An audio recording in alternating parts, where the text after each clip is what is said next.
Hello and welcome to episode 173 of the Arena Regulars podcast. I'm Zach, And I'm Jeff. and we're your source for drunken Magic the Gathering arena content.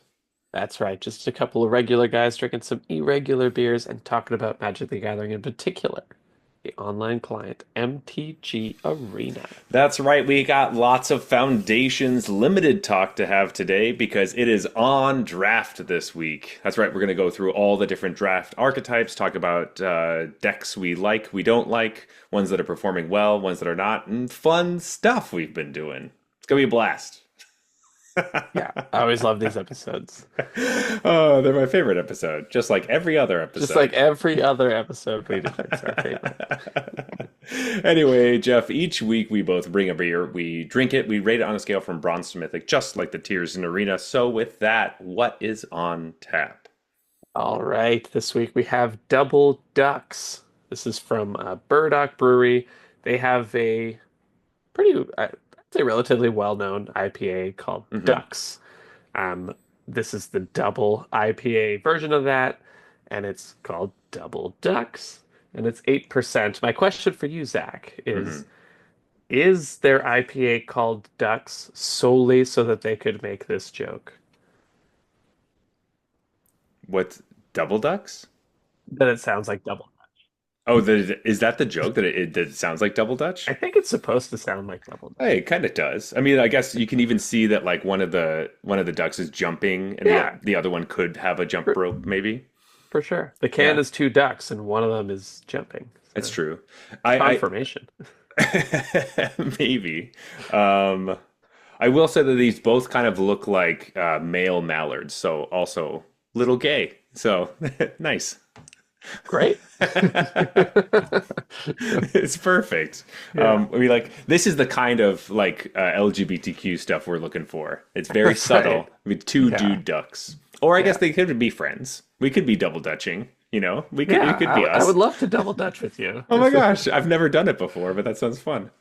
Um, Anyway, no, I also really just think it's every one of their beers is a different bird. They have all different kinds. So, but they started with ducks, I guess. Is their thing? I don't know. Yeah, I like it. but Ducks is a good IPA, so looking forward to Yes, trying the that's double right. version. We really liked it on the podcast when we had it a Yeah, while ago. So, hoping that we'll just like this twice as much. that's the bar. We tend to like the double one a good amount. Yeah. So if memory serves, we like the doubles quite a bit. Yeah. Anyway, Jeff, with that, let's crack this open. All right. With that, we have some magic news. The qualifier weekend is this weekend, so the tournament that qualifies you for the Arena Championship is happening. These happen once a month. We talk about these all the time. The best of one play-ins happen the week before. The best of three happens the day before. So on tomorrow, we're recording this on Thursday. So on Friday, it's the best of three. This is a standard event.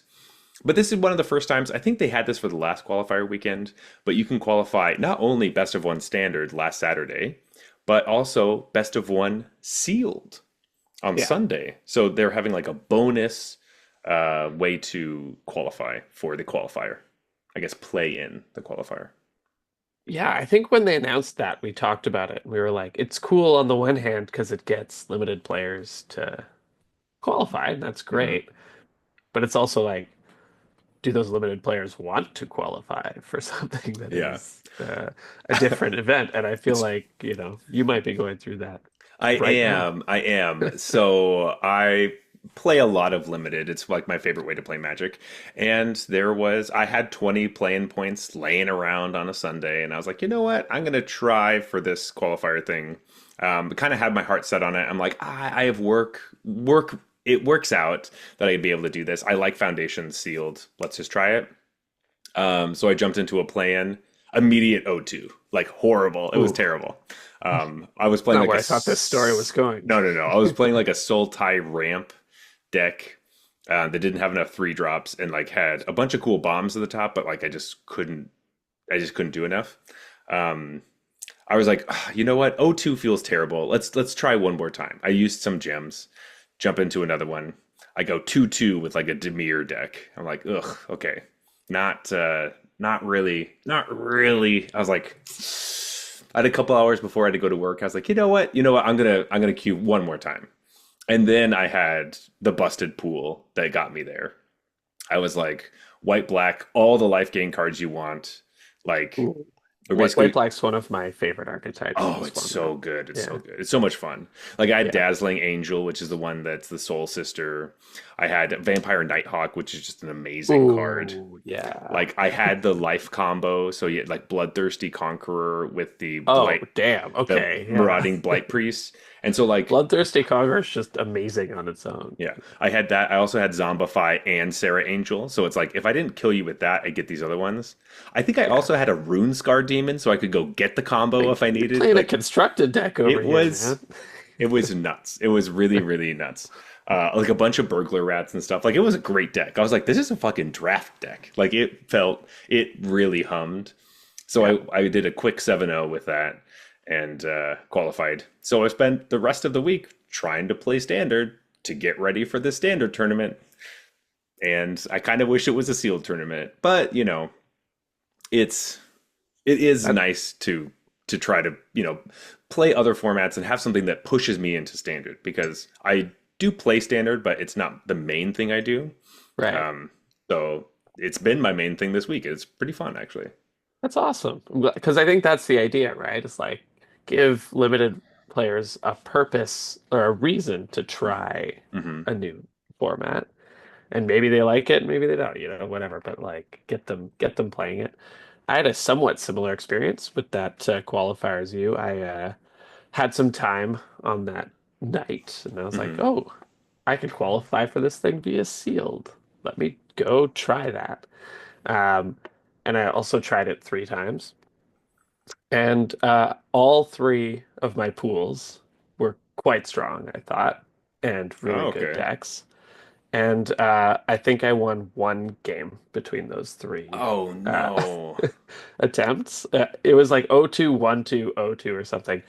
And every game just felt like I wasn't mana screwed or anything. I was playing the game and I would like work up an advantage and be ahead, and then my opponent would just like draw something and just win. And like it always lined up exactly right so that I lost. Oh man. And I was like a bit on tilt for sure at some point where I Hmm. was just like, what is happening? And the last game was like my opponent was at a very low life total. I had the 7/7 thingy, the whatever of seven whatever's. Oh my It God, just you has had the sevens all over the Eldrazi. place. Yeah, my opponent, like I'm on the front foot. My opponent's way Hmm. behind on board. They have just like an Empyrean Eagle, and Hmm. they're at like ridiculously low t life total. I have this massive Eldrazi. I'm like, and other board beyond that. I'm like, there's basically no way for me to lose this. And then they play the Angel that says they cannot lose the game. The Herald. I was like, you know what? I think I'm still okay. I'm just gonna beat them down, gain a crap load of life. They'll Hmm. be at negative a billion. I'll be at positive a billion, and I'll eventually kill that thing and I'll win. Um, and so I attack, and then they block with their stupid angel, and they're straight top decking. So they top decked that angel, and then they top decked again. I was like, well, I'm gonna attack, and they gave the angel +1/+1 and prevented all combat damage dealt to it to eat my thing. But I got to Oh. kill the eagle. So I was like, Hmm. okay, I happen to be at 8 life and their angel's now is 7/7. I was like, Hmm. cool, I have a turn to draw something. They rip off the top again. It's another eagle to make it an 8/8, and they attack me and kill me. And that's when I was just like, you know what? I think it's just not our night. Like, Yeah. I think we're just not doing it tonight. This is just That. not going to happen. And I blew through all my gold and then spent, 4,000 gems or whatever that thing cost. And I was Yeah. like, I'm tempted to do it again because like it's such a disappointing result, but like tonight's not our night. Yeah. Like God. if that's what happened when we were at a seemingly unlosable board state, like opponent has no cards in hand, I have this massive Eldrazi, and we're both at like low life totals, and then that happened to me, and I just like am drawing like bricks, then maybe maybe it just wasn't meant to be. Oh, And that sucks, dude. That's the worst feeling. Having like the bomb of all bombs, and it's just like, I was nope. literally just like, I don't think it's possible for me to lose this. And then one turn later, I'm like, okay, it's possible. And then the next turn, it's like, it's possible that I still win.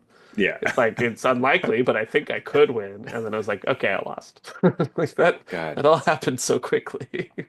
that's so crazy. Especially because you're attacking, being like, they're definitely not going to block with the angel. Yeah, like for sure. They're just gonna take the like, and it's gonna be a Take the race to who seven. has a removal spell for the other person's bomb first. Yeah. And, I'm slightly ahead because I'm gaining life or whatever. Hmm.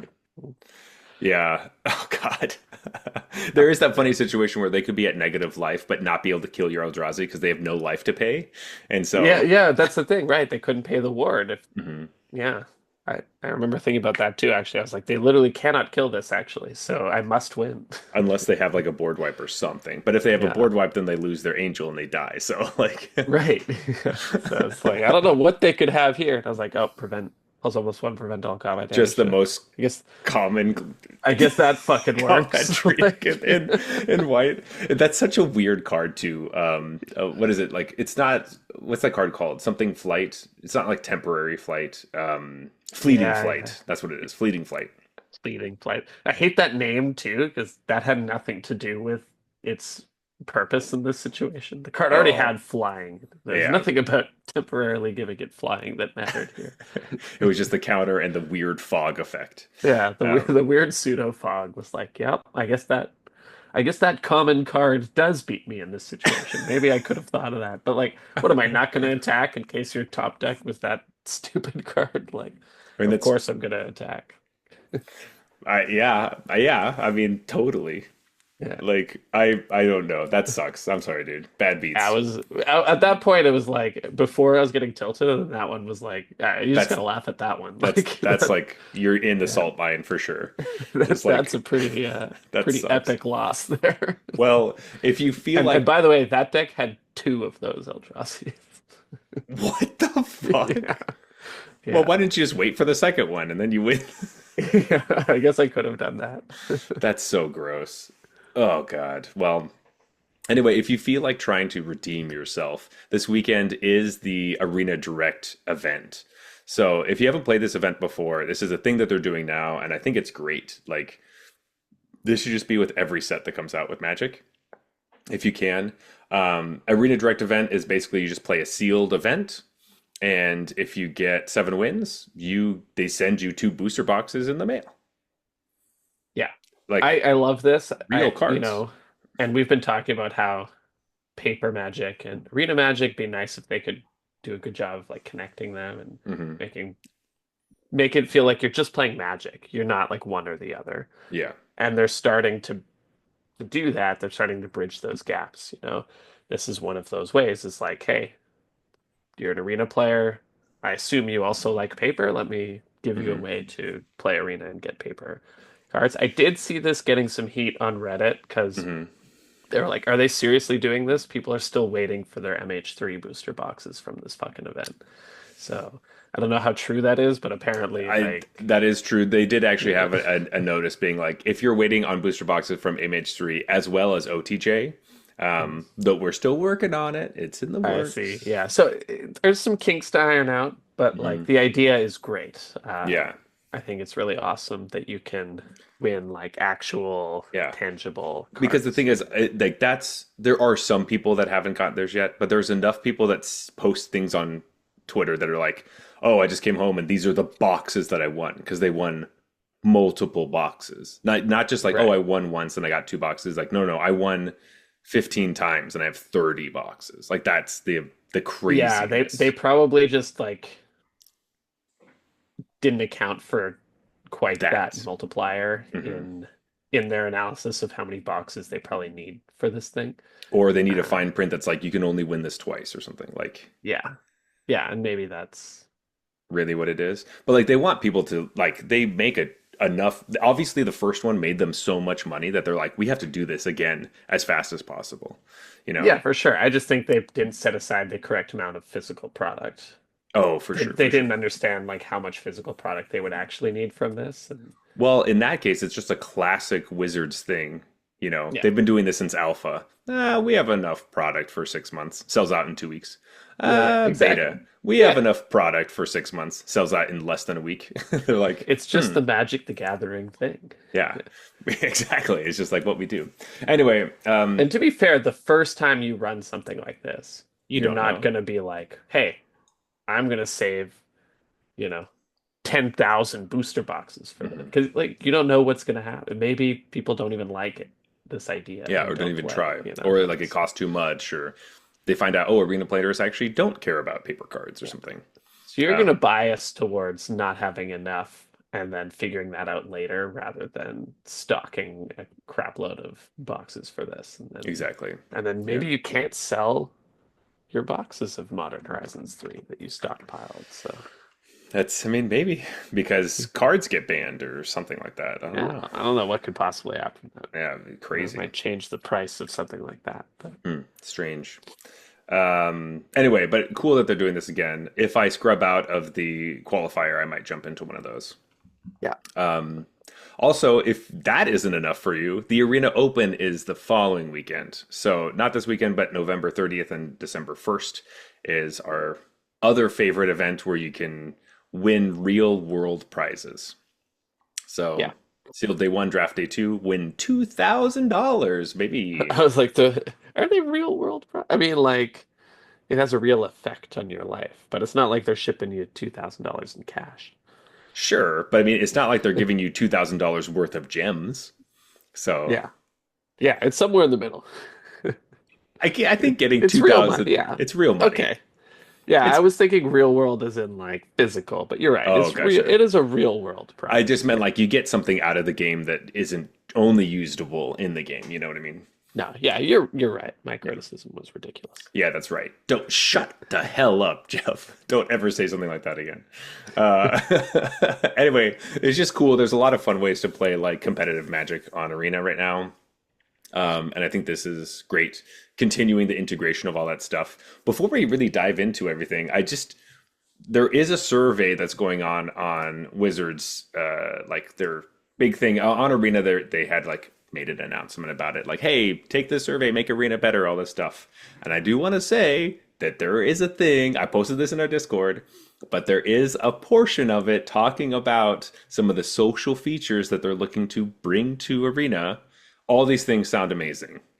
Like, it's like, how interested are you in any of these things? Like gifting things. I'm assuming that's just gifting packs or gifting gems or maybe even gifting cards to other players.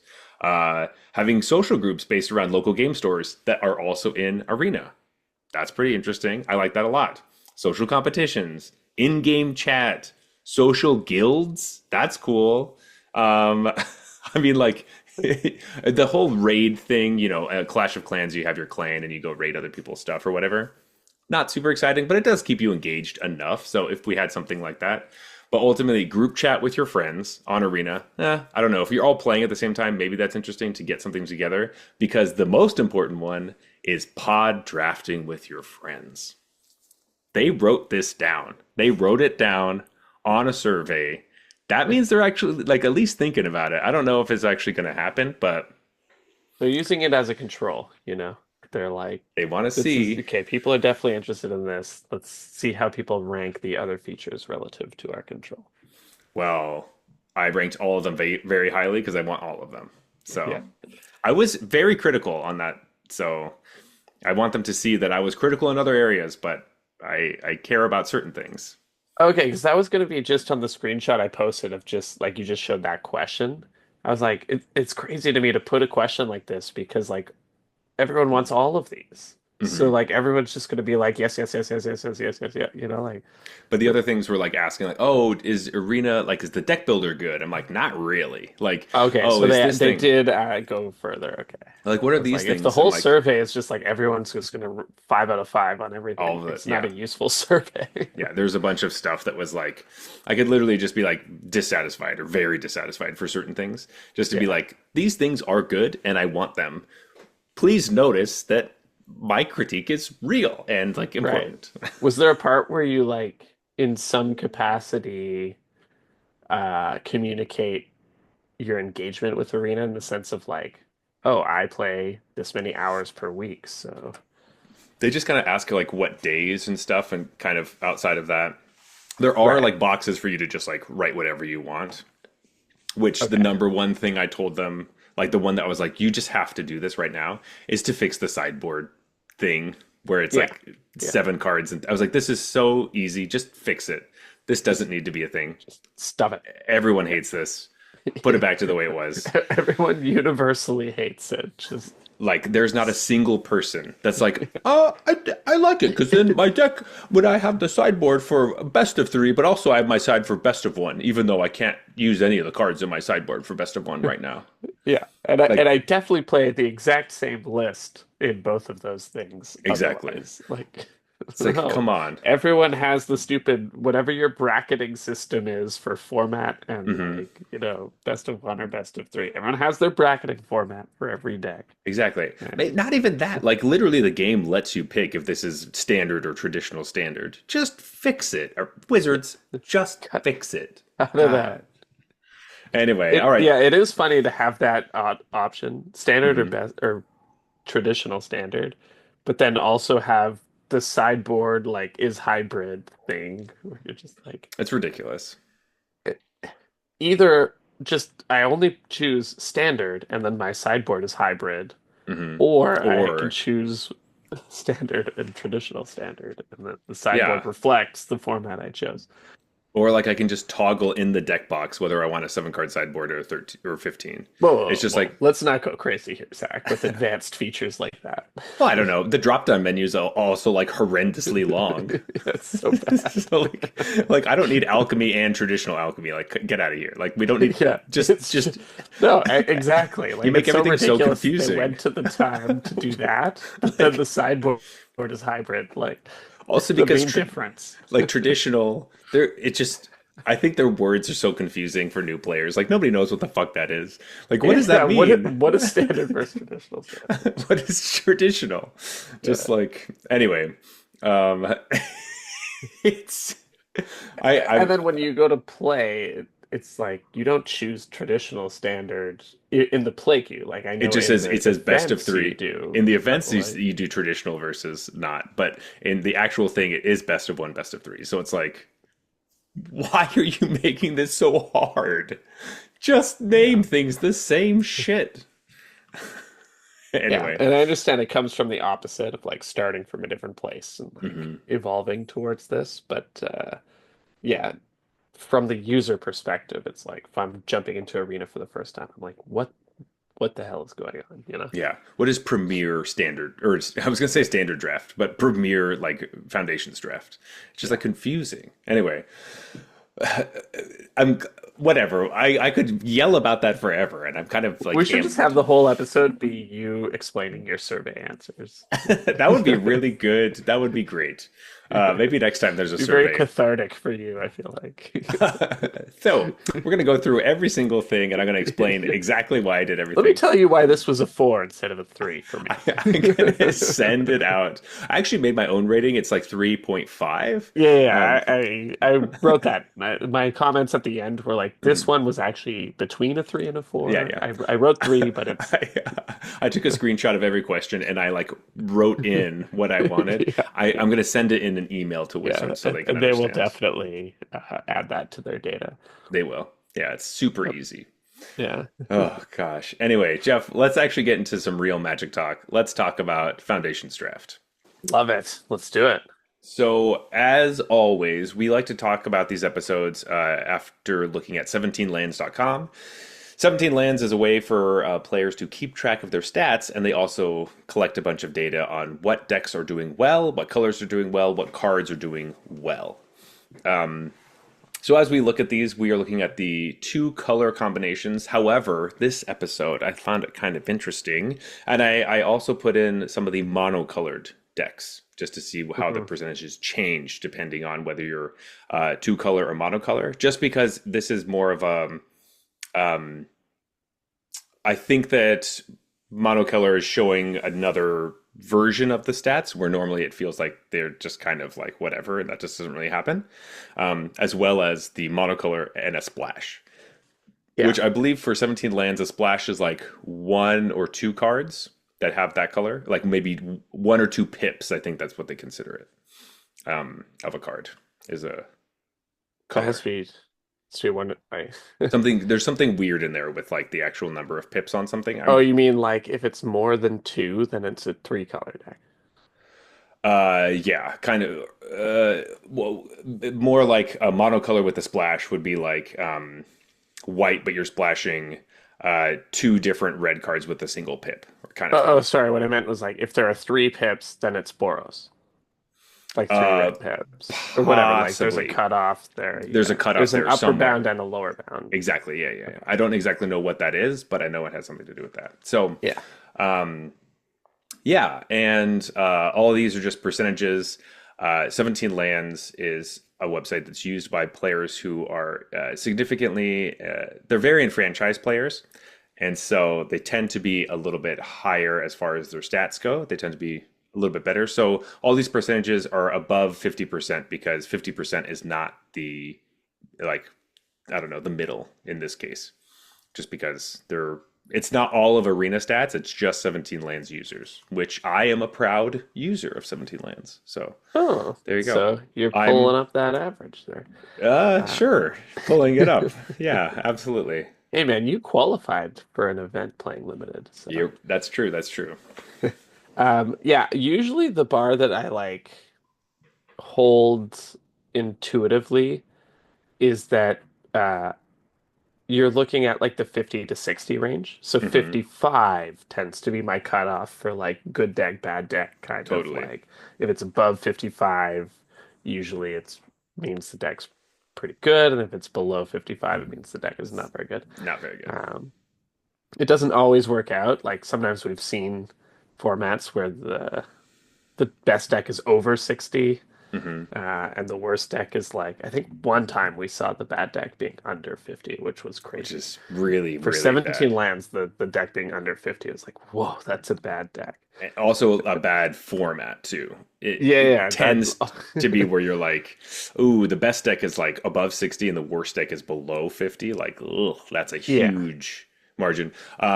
Just for people's knowledge, like Duskborn, everything was really close together. yeah, Um, which yeah. makes It's for a a good really format. good format because most every seat is viable when you're drafting, Yeah, which we're always very happy about. Okay, Jeff, let's get into this. I broke this up into a couple different types of tiers, mainly just depending on like, you know, uh, the percentages or what seems to be kind of grouped together. yeah. Do you want to start us off with our first archetype? Yeah, so going in, we always try to, or at least personally, I do, and I think you do too, not look at 17 lands until this episode. Like, it's Hmm. nice to do the show, and we have this episode where it's like now we get to look at 17 lands and see if our feelings about the format were correct. Hmm. Um, but for the first time in almost forever, I've played more sealed than draft, and so I was wondering how many of my opinions were shaped by sealed rather Yeah. than like when you have a more focused game plan. And there's some stuff that I'm seeing here that like I'm interested to talk about later that I do think is different. And by the way, when I say I played a lot of sealed, I'm talking about more than just those three terrible sealed events I did, guys. So, it wasn't just that. It wasn't just me getting my ass kicked that one night. Yeah, yeah. It Um, was you're getting your ass kicked on multiple nights. Yeah, yeah, there were many nights of me losing at sealed, guys. That's what you don't understand. Uh, but Oh. the thing that is definitely the same, and like, I think I could have told you coming into this was the favorite to be the best deck here. Hmm. Blue-eyed flyers, like that's a core set, like limited This staple deck. this is Yeah, magic, people. yeah, magic. White blue And flyers. in the pre-release, I played White Blue Flyers, and I was like, "Whoa, like these are a little pushed Hmm. relative to even your typical core set, like Blue White Fly. There's some good fucking flyers for. Hmm. I think they're very efficient Hmm. relative to what I'm used to. And part of me was like, well, that's because the last time you played a core set was like 10 years ago, you old man. But times have changed. We don't play Windrake anymore. But I was also kind of like, I think this is this is just really efficiently Hmm. costed though. It And is. yeah, it's good to see that's panning out even in draft as well. Like these cards are just good. I think I think on its own, white is a pretty strong color. Um, and so that's part of it, but like I don't think blue is good. So it's not just like sometimes decks are good in these core set formats because each color is individually good. Hmm. And sometimes it's because of the archetype, and here it's the archetype It's for the sure. archetype. Like flying is strong. This is the type of format that's good for teaching players flying is strong. And you need to have Yeah, ways to deal with flyers, whether you have reach, whether you have flying yourself, whether you have removal spells that you need to make sure you focus on killing flyers. Like the yeah, reason that they're strong is to teach people something, and right. they're definitely pushing that. And like Empyrean Eagle's just awesome. Oh, it's so good. Yeah, like and white has a lot of really good removal in this format, so it's just like this deck just it feels like it has an advantage because you're playing. It's like I'm playing the same. My creatures have the same powers as yours, and we're both playing on curve. But all my creatures have flying for some reason, even though we're paying Hmm. the same amount of mana. And then I have efficient removal as well. And it's like, how are you ever supposed to win? You Yeah. know, No, my it's creatures are just like yours, but they fly. but they fly. And you can't block them.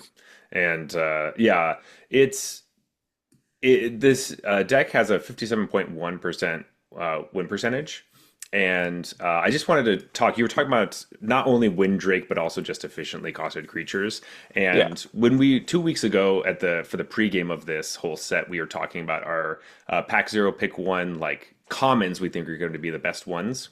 For white, we both picked Banishing Light, and currently the best performing common with like game in hand win rate percentage is Dazzling Angel, which is yeah, a just better win Drake in white. Like a much better much win better. trade. Like Dazzling Angel is like a 3 mana 2/3 flyer, and whenever you play a creature, you gain a life. Like Yeah, and this is I think this is funny because I didn't even bat an eye at this card really. I was like, oh cool, that's nice. They have like a life gain thing for some of the synergies. But I don't want to play this outside of life gain. Oh no no no no. Just having a 2/3 body that blocks yeah. everything, like that's just it's literally the thing you say every time we talk about core sets is that you love seeing a bunch of 3 mana two Two threes. threes. I Like, love three what are mana they two going to do? threes. Yeah. And the fact that this card is actually really good is awesome. And I Yeah. love it. It really gums up the board for your opponent's aggressive decks. And it gains you life as like you can decide whether you need to block, like, oh, should I block now and like get hit with their combat trick, or maybe I just don't block and I just play a couple creatures and I gain the life back. Like, Yeah. all that's pretty interesting. Now let me ask you this, Zach. Okay. It's early in the draft. Hmm. This is in the pack, and Banishing Light's in the pack. Oh, buddy. Are you taking the Angel? No, I don't like think I'm taking the Angel either. I Like I've can't. seen the stats, but I'm still gonna be like, I gotta take Banishing Light though. I Like, think there are too many like really good cards. I don't know, like there are really important creatures you have to get rid of because there's so many bombs, right? yeah, It's that type of set where they do have big huge stuff. But now that I'm looking at some of the game in hand win rate like for rares in decks, we do have like some cards that are just like maybe a little bit more situational or more like protect your creatures and things like that. So like Celestial Armor is really high on this list, oh, which you I know haven't from the actually looked at the rares or mythic rares from, yet. but just like Game in hand win rate. mhm. Wait, hold on. Don't tell me what the best card in the set is. I'm gonna think about that for my Okay, answer think later. about what the best card in like just any rarity, but you know Just the overall, highest percentage. yeah, Um, in you a core can set. Okay, okay. yeah, in a core set. The thing is, there are gonna be some cards that like I forget are in this like ridiculously massive set. But okay, It's if there's, true, but there are a couple at the top that I'll like try to you guess the one that's in the main set that is highest. That's all that matters. Is just the Okay. main set, of course.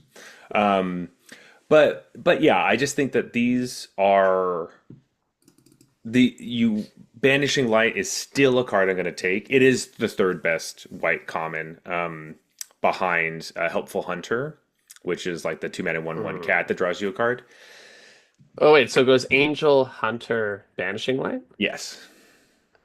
I think my pick order on those cards might be completely inverted.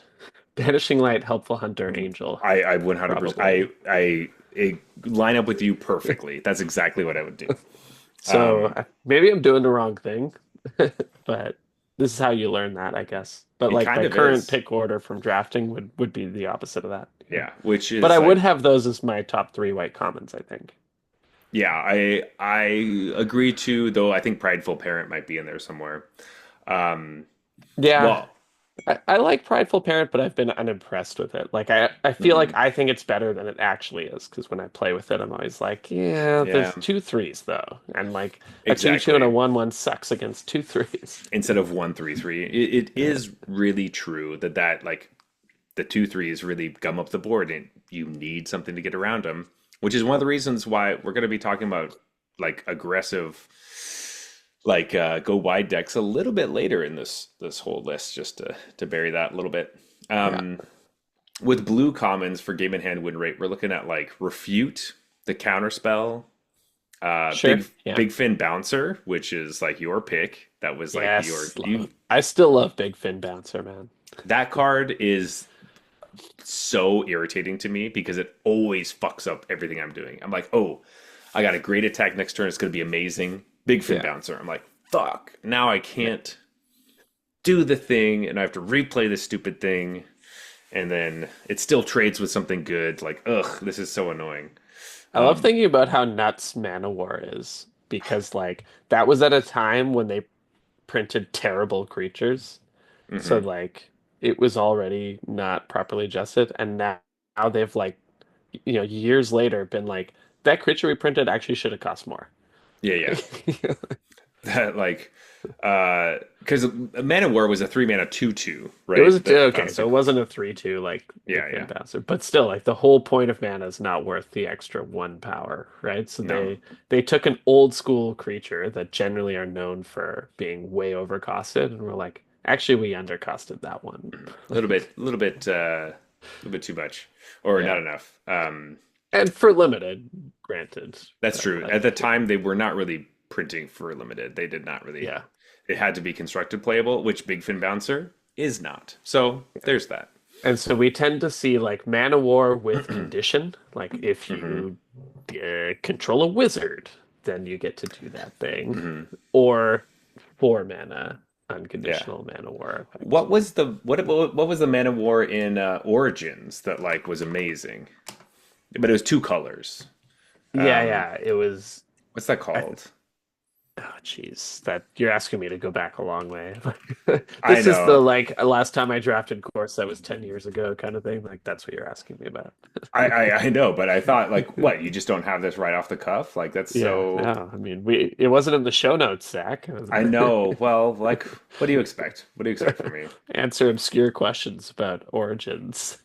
Oh, it wasn't from Origins. I'm so sorry. This card was from Oath of the Gatewatch. Oh, well Um, then there's no fucking question that I have no idea what it is. But you're I'm talking about Reflector Mage. yes, I'm talking about Reflector Mage. That's why. Sorry. It just feels I like actually such a hate that set so much that I do know the answer.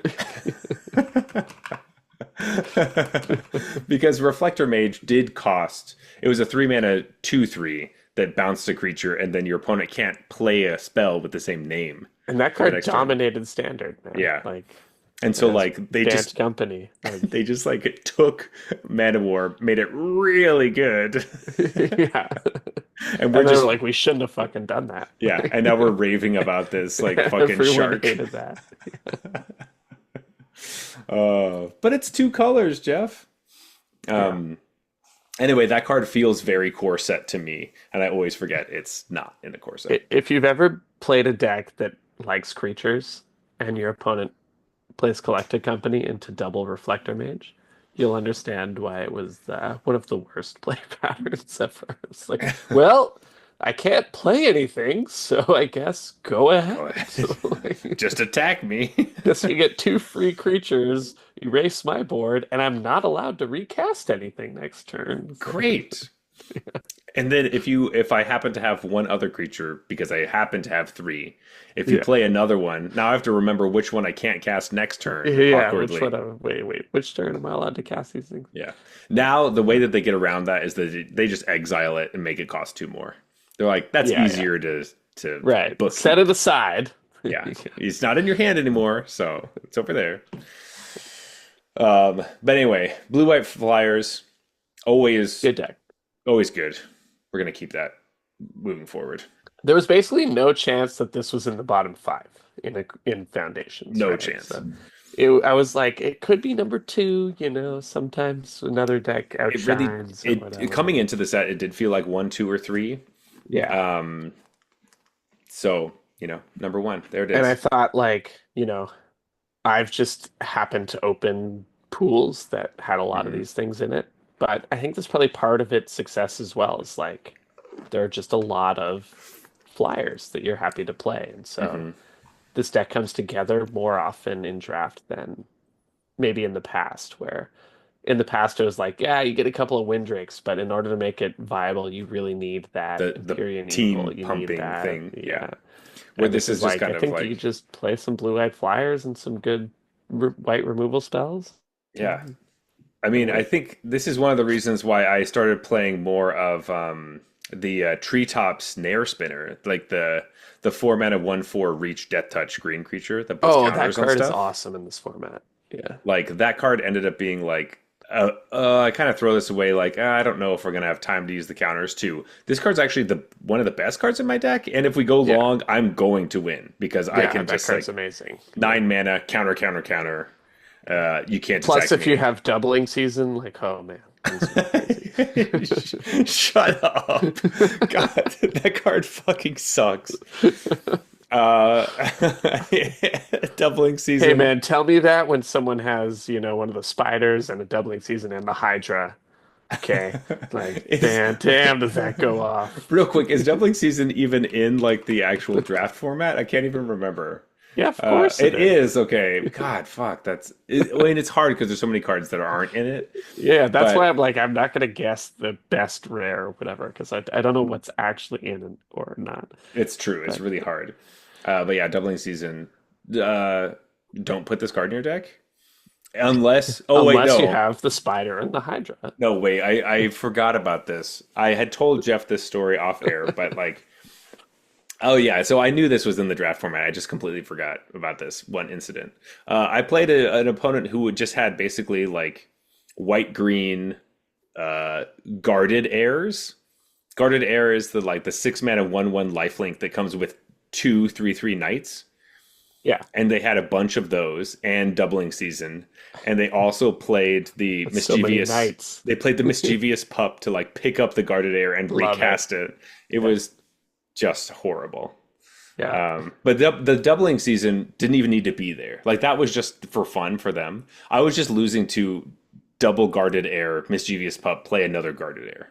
You know, And maybe it's me, but I do not like Mischievous Pup in this format. Like, I don't either. I'm always like, oh, it's so much value. I guess I'm supposed to play it. And then I always was like, I shouldn't have fucking played this card. Like, I have a ton of ETB abilities, but Mhm. I still don't want to do this. Like, It really needs to be in like I don't know. There might be some sort of flash deck, but like if you're playing white blue and not flying, like what are you doing? that's the Like, thing. There's like a Flash sub theme, mhm. right? Like, there's the Merfolk, There's the uh, cutthroat. Yeah, Brineborn Cutthroat, cutthroat. yeah. And there's ways to play an instant speed, but it's like that's not the white blue deck that I want. No. Yeah. Um, I just want to be like tapping out for a flyer every turn and then holding up refute and having like a banishing light in my hand and being like, I can't possibly lose. yeah, that's all you want.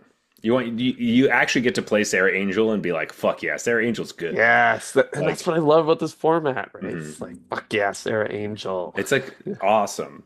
Um, anyway, talking about other decks. Yes. So we have Tier two tier two. out of We five out of Zach's five tiers of of the decks. Foundations Limited. What do you mean, Zags? This is just like 17 lands. I just happened to put them into tiers. That kind You of made chose the sense. cutoffs, you know? I know I did. Anyway, this next tier has like three decks in it. So we are looking at black red, red green, and white black. Yeah. So black red is the one I'm like most afraid of. So that's the first one I'm going to talk about. Okay, Um, so this might be a difference from playing a lot of sealed versus drafting, mhm, because uh, I haven't had the black red deck come together in my builds, mhm. and I've never had it come together. I've just had people destroy me with I've the never been other destroyed by decks. it. That's the Okay, thing. gotcha, Like, gotcha. I think I played against it a couple of times and it seemed okay, Hmm. but maybe they just weren't doing the thing. Like maybe I don't know if this is a deck that is way better in draft because you can pick the like cards you Absolutely. need for that sacrifice synergy. That would make a lot Hmm. of sense. But I also loved seeing this here, of course, being like, Hmm. wow, the second best deck is Rakdos Sack. I'm gonna have to draft this format a lot more Yeah. Well, with the that thing is, knowledge because it usually Rakdos sucks. it's not necessarily Rakdos sack. It's like Rakdos aggro with like a sack sub theme. Like Yeah, yeah. That's what the I play in standard, man. yeah. All right. Well, the big That's what thing I with force in standard and then complain that it doesn't work. um, now this isn't the best like multicolor uncommon, but perforating artist is really Mm, annoying to deal with. right. um, because this is like the 3 mana 3/2 Death Touch that's Rakdos, and it has Raid at the beginning of your end step. If you attack this turn, each opponent loses 3 life, or they sacrifice a non-land permanent or discard a card. Now, normally this effect you do get to choose whatever you want, but this is just on attack. Like it's not an ETB, which is normally what we get. This Yeah, was yeah, yeah. this was an ability that was on a rare in Bloomburrow that dominated. Right. Obviously, that rare like it got better and better the more like counters it had or something. I can't actually remember. It was a big snake thing. I didn't play any Bloom It Burrows. was like one of the best rares was this black snake. This Gotcha. has the similar ability, but it comes down like on turn 3 instead of turn 6, and That's a big difference. it's huge. Yeah. And it literally is just like I'm going to attack you with stuff. I have combat tricks. It's not going to be this guy. You can't trade with it, and slowly you're going to either lose 3 life every turn. It's basically like this guy gets to attack, but you don't have to attack with it, or they have to sacrifice stuff. There isn't enough little stupid treasures or clues or food to like really get rid of. At least in Bloomburrow, you could have had a bunch of food to sacrifice, but in Yeah. this format, it's just like this card is really annoying. It does like die easily. It has 2 toughness, Sure. but Yeah. I really don't want to have to play against this thing. Yeah. Like, And to underscore that point a little more, you're talking about like, yeah, this is turn three instead of turn six. Like the other thing that I think a lot of people sometimes overlook in this card evaluation is like six drops don't come down on turn six, mhm. right? On average, they come down way later than that. Like cards don't come down on you call them three drops, This isn't but Hearthstone. Yeah. yeah, on average, a three drop is coming down on like turn 3.2 or whatever, 3.3. And a Mhm. six drop is coming way, way later than that because like, we're talking eight or nine on average, right? So like the further you go down the curve, like the more The you need less. things to go right to actually hit that on curve. And then it's like, do you actually even want that? Do you want six lands straight to your six drop in limited? Because that means you're not doing a whole lot else Mhm. in the middle. So like a three drop and a six drop is more than just a three turn Turn. difference. It's Yeah. like a huge difference. Three drops generally come down pretty close to turn three, and six Hmm. drops they don't come down on turn six usually. Like Exactly. So, interesting stuff. I think that paired with like black has really good removal in this set. Like yeah, you yeah. hit the nail on the head. Bacon the pie is just like Come great. on, that This was is set to be an awesome like core set card, right? I know Kill a like creature, gain life at common. I'm in. totally. Like I picked Eaten Live as my like best black card because this It's a good does card. catch a bunch of things. It's a lot cheaper. Um, it works really well in another deck we're going to talk about soon. It does work well in this deck as well. Um, but Presumably, this is the deck that wants it, right? this is one of them. I think that Eaten Live is actually a little bit better in white Oh, black. actually, yeah. I was gonna say the worst deck in the format, I guess, is presumably wants it. but but yes, I think that it's best in white black primarily because you get to play Helpful Hunter and Burglar Rat in that deck. And those Mm, cards are ones that already had value coming in, so sacrificing right, them, right. you don't care. Um, but honestly, Although big those decks already, like that deck already has other ways to kill stuff generically large creatures. and exile stuff or get it off the board without like Right. Whereas like dying it or whatever. black red needs this Hmm. or bake into a pie to kill arbitrarily large creatures. Exactly.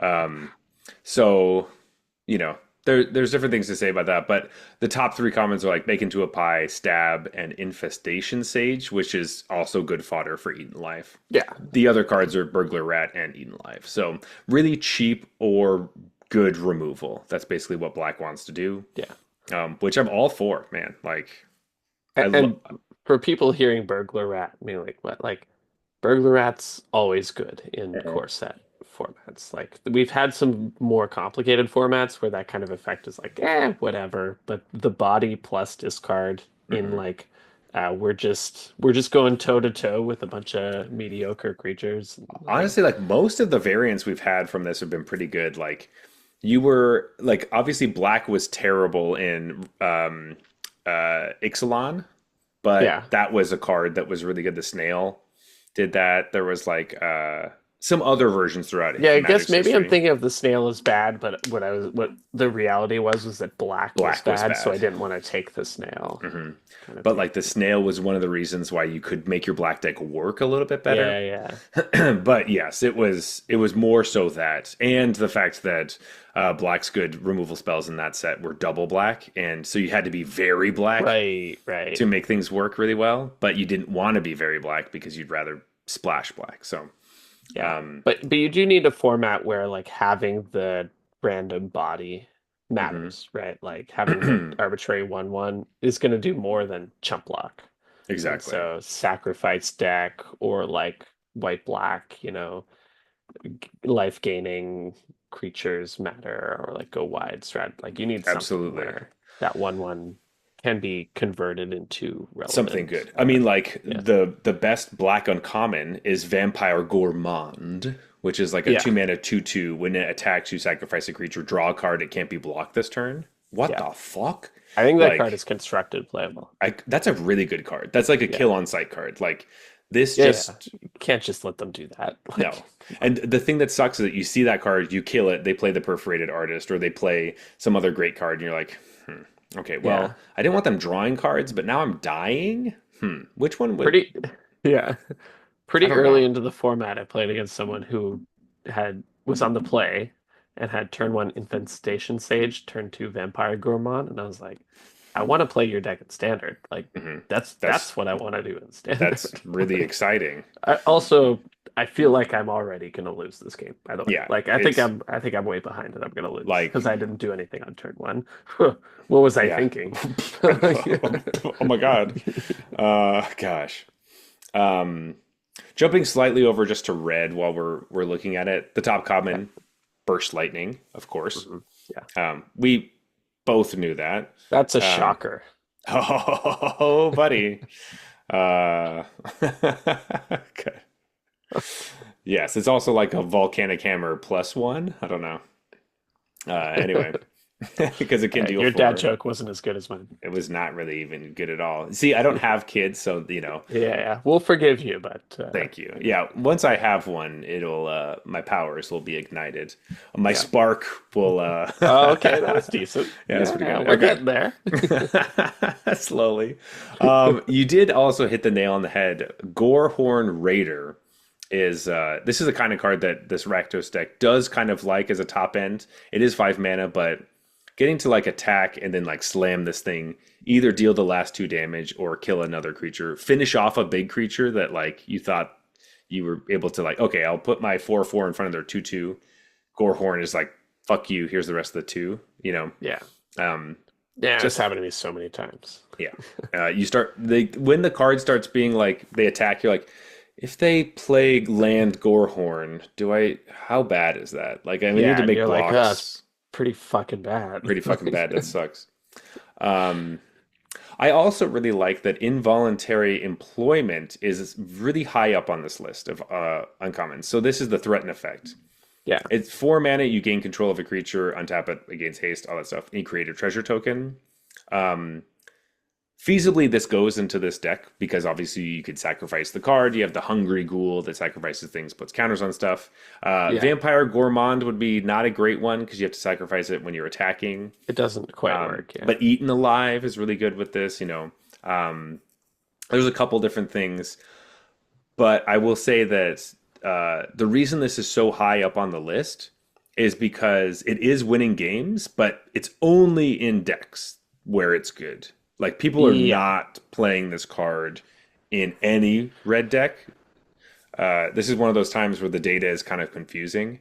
Yeah. Um, That's a good 17 lands call out where it's like a corollary of the fact that these tend to be better players doesn't just mean the win rates are higher on these decks than usual. mhm, It also means like individual cards are being played in decks where they are valuable. mhm. And so you can't just take game in hand win rate and as a assessment of like card power in a vacuum and just base your pick orders on that. So Exactly. Because if you're like picking involuntary employment, like even like sixth pick, like no, no, no. that's way you want to wheel Look, I this. love threaten effects, but not Mhm. sixth. Like No, it's never. like You take no it late if it late.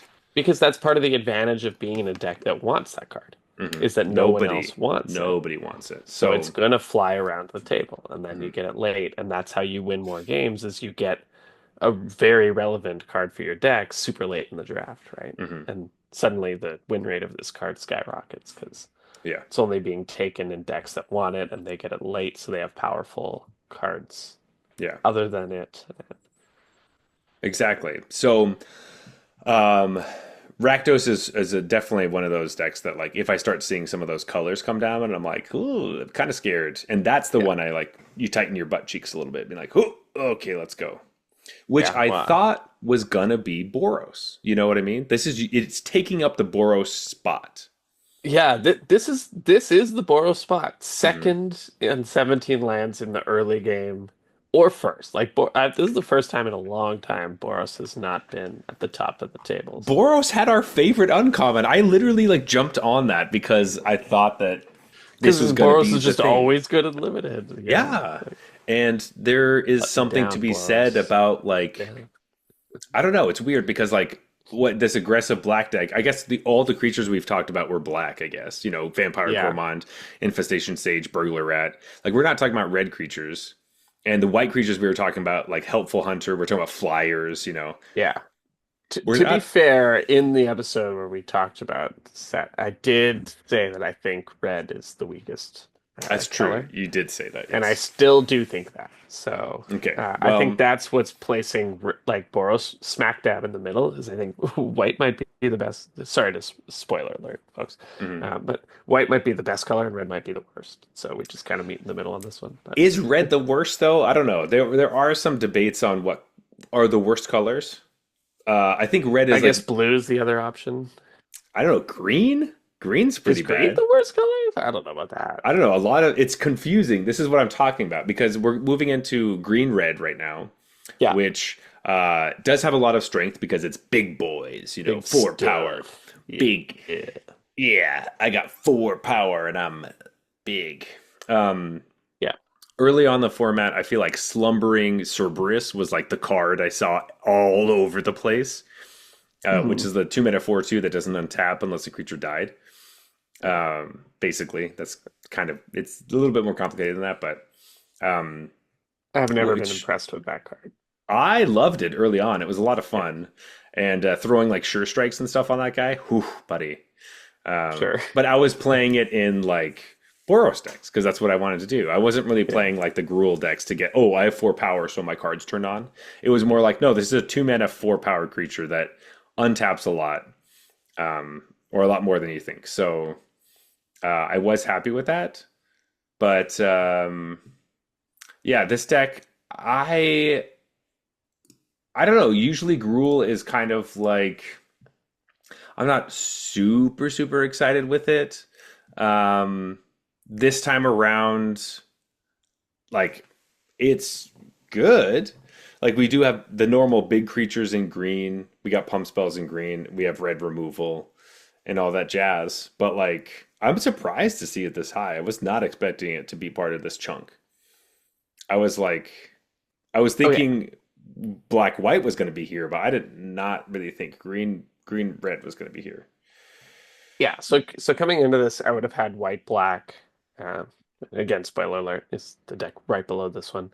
Hmm I would have had white black as the second best deck for me. hmm That's been my experience. Is that like white blue and white black are where I want to be. Those are definitely where I want to be. Yeah. Yeah. Red green though, to me, I've been fucking run over by it, and I've had some decks that do it. The hmm thing is, like, to me, it lives and dies by how many Llanowar elves you have. Because if you Llanowar elf into some of this shit, it feels busted. Like you're just hmm talking stuff that's way too big already for its mana cost, and then you're doing it a turn early, and now you're like, oh my God, like how am I supposed to deal with this? hmm And you quickly get into the situation of like, do I kill the massive thing they like played on turn two, or do I kill the elf so that I don't like what do I do from a tempo perspective? And I always tend to default to kill the thing that's killing me, and then they just hmm play more. And it's like when this deck gets to accelerate one turn early, it feels crazy. And hmm so I think this deck is up here, honestly, on the strength of being of a Vlana War Elf being a crazy Good. limited card, Yeah. and this deck is the best Llanowar Elf deck. That's definitely right. Yes.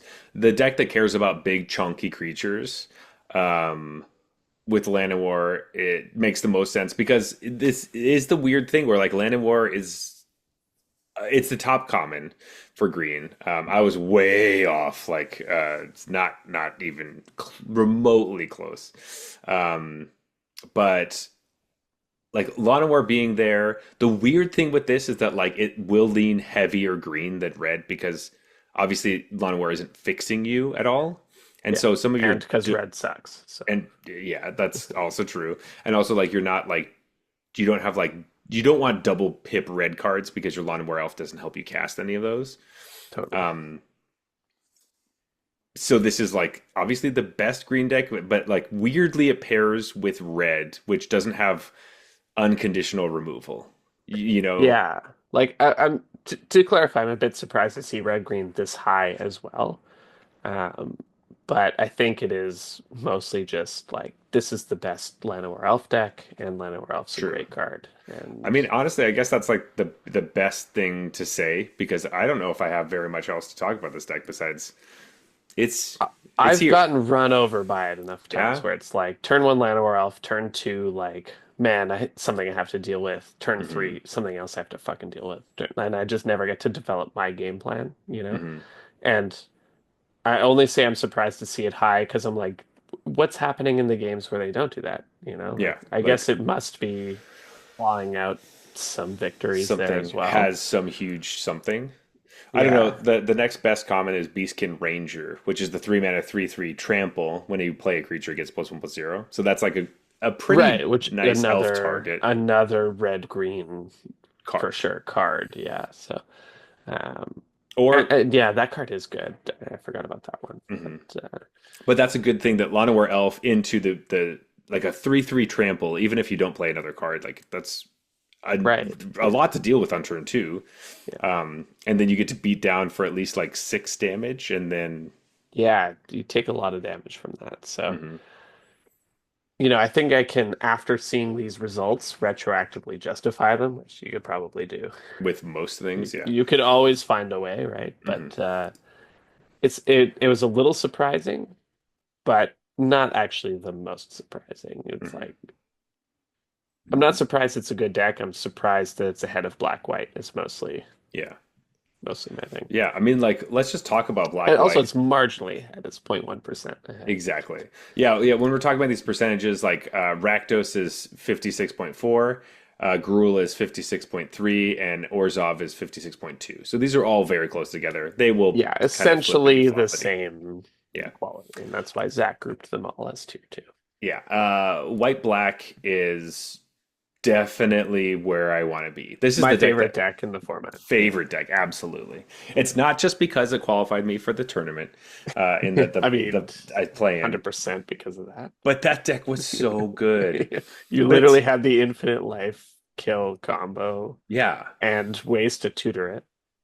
yeah, exactly. There's so many cool little things you get to do with the black cards in this set. I really like black a lot. In this, like removal is big because there's always cool things to do, Yeah. but like black has zombify, black has like a bunch of removal, black has a bunch of cool rares that also just like do stuff in the graveyard or bring things back or just big demons that smash your opponent. I don't know. It just has the sauce, right? I love the way you just described that because it like made me realize that's why I love this deck is because I think white's the best color and I think black's like the most fun color. And so Hmm. like to combine them is just like wait where you want to be, you know? It's Yeah, like what I want to be doing and it's really strong because I have all these really good white cards. exactly. Um yeah, this is the deck, man. Hmm. Like there's a lot of different things you could do. You get to like the life gain part is important, but I think the biggest thing with it is that none of the payoffs are like the classic core set payoffs for life gain. Like in Yeah, the past, we've always had if you've gained 3 life or more during your sure. turn, at the end of your turn you get a 3/3 or you do The whatever. resplendent angel kind of stuff. Like all those types of things. Like you have to have gained an amount of life for something to happen. And this one's like, for the most part, gaining life is just good. There's a lot of cards that are strong that can gain you life. Felidar Savior. This is like a 4 mana 2/3, but it puts counters on stuff and it has lifelink. It incidentally helps you with a bunch of stuff. Yeah. Um, I feel like always underestimate that card because I just like forget that it's lifelink or whatever. I'm like, okay, yeah, it's the 2/3 that puts two counters on, like decent, but not that big a deal. And then I'm like, oh, that's lifelink? Right, fuck. yeah. This is like upper tier common, I think. It's really good, especially Yeah. like I found its strength really early on when I was playing like Exemplar of Light, where I'm like, Oh oh, yeah. this Felidar is amazing because I just put counters on shit. Either I put it on the Angel, I get to draw a card, or I block, or I whatever, and Yeah. I get to. It's also a 2/3. We love 2/3s, right? We love two I threes, mean, man. I'm it's telling you, core set revolves around two threes. It yeah. continues to be true. Just go through all the cards and be like, is this a 2/3? I'll take it. Yeah, probably pretty Um, good. Probably pretty good. Um, but yeah, Part of me even wonders if Wizards like did that intentionally, where they made like a lot more two threes than usual. Oh, of course. I mean, like they listen to our podcast, so Yeah, yeah, they're like, yeah, Jeff talks about two threes all the time. mhm. Yeah. I do think this deck is pretty interesting because, like, as far as a Johnny's Pride Mate goes, like this deck plays a Johnny's Pride Mate if you have enough like life gain stuff. You don't have to, of course, but that I think that card might be too high on people's like pick lists, just like in general. Um, I'm so glad you said this because um, it goes totally into your previous point about like this being different than life gain decks and core sets in the past. Because in mhm. the past, a Johnny's Pride Mate would have been the slam dunk uncommon that pushes you into black white life gain. Yeah, And then black white life gain was always a mediocre deck because like that's not that's the payoff. adequate, Yeah. right? And uh I had the same feeling where I was like, I'm gonna play Johnny's Pride Mate in this Hmm. deck. Yeah. And if I'm drafting, I'm in this deck, I'm gonna pick it up. But it's not this is a signal that I should go into this deck, Hmm. right? It's the like, yeah, whatever. Like this is an upside for being in this deck, but it wouldn't be super high on my pick order. No, no, no. Like, I have picked this card early, and it's just been the card that I'm like, I have to cut it from the deck because like, even if I'm playing black white and I didn't get all I ended up just playing like a Right. good black white like flying removal deck, and I'm Right. like, I just don't have enough life synergies, so it's out, you Like know. I have some, but But yeah, it's not really it's just worth too it. hard to p play a Grizzly Bears in a stab format. You know, like it's Oh, for sure. That's a really it's too hard to play Grizzly Bears in a stab format. Absolutely. Um, you know what card is like pretty great that is basically it has the same type of value to it as far as like life gain payoffs in uncommon. It's the cat collector. This is like the 3 mana oh my God, three Cat two Collector is so that fucking like good. enters with the food like token, and whenever you gain life for the first time each turn, you get a 1/1 cat. Yeah. So like And this. again, this goes exactly to your point of like Mhm, the payoffs. This is already a good card just on its own. You do not need to be a life gain deck mhm, for this card to be good, but it pays you off for being that. And that's like exactly what you're talking about. It's not like you have to be all in on life gain for me to not suck. mhm. It's like, hey, I'm good on my own. And if you're life gain, I'm really fucking good. Yeah, it's just like all these little things. Like the Sunblessed Healer is like the 2 mana 3/1 lifelink creature that has Yeah. kicker that brings back 2 mana value creatures from the graveyard to the battlefield. But like this card's like awesome in so many different types of decks because like you want it in like the low to the ground aggressive deck so you can get your creatures back. It also attacks really well, but then it has lifelink for this deck. So either it trades with something, you gain life, you trigger some of your stuff, you do any of that jazz. Like this is these Yeah. are cool, great cards that like it turns out gaining life can also just be like good for you in the game. Like I don't know, it Yeah. just it does happen that way. Dude, Um, I had one game where I was playing, and so I had the Soul Sister Angel that we mhm. talked about, and then I had the this like one drop rare that whenever a creature enters the battlefield, it gets +1/+1, and it kind of does the like hero of whatever thing, Yeah, yeah, yeah. and then it grows into like some massive flyer or whatever. Right, right, And right. then I played the Cat Collector, and so it like I gained life because of that, and then it created something, Makes a and then it put token, a and then counter, and I was like really popping off. Like I had other stuff that was going on the creatures entering the battlefield and gaining life synergies, and I was like, okay, and then on your upkeep, I'm gonna like sack this food token. My opponent just conceded. They were at like 28 life. And they're they're like, just I like, don't no, even want no, I to. see where this is going, and I don't I, want to. And I was like, I don't. oh man, but Let me. I I was gonna got the do the engine. My thing. whole thing's all together. My engine's like chugging along. Like, get me. I want to jump on these tracks. And that Yeah. was part of like when I just fell in love with this because I looked back and I was like, all of those cards are good just on their own individually. And then I just happened to do this thing where I fucking like had an unreasonably like, constructed level synergies Yeah. happening. And I was just like, yeah, no, no, this is the deck I want to be in. Like every Exactly. card is individually good, and then they combine together into an awesome like semi combo kind of feel. Totally. This deck also lives like really well with the gain lands are super helpful to trigger Oh random yeah, little yeah. things. So the white black Gainland is the best one. Hmm. Like I think LSV gave them a blanket rating of 3.5 or whatever. Like, make no mistake, one of like they are not all created equal.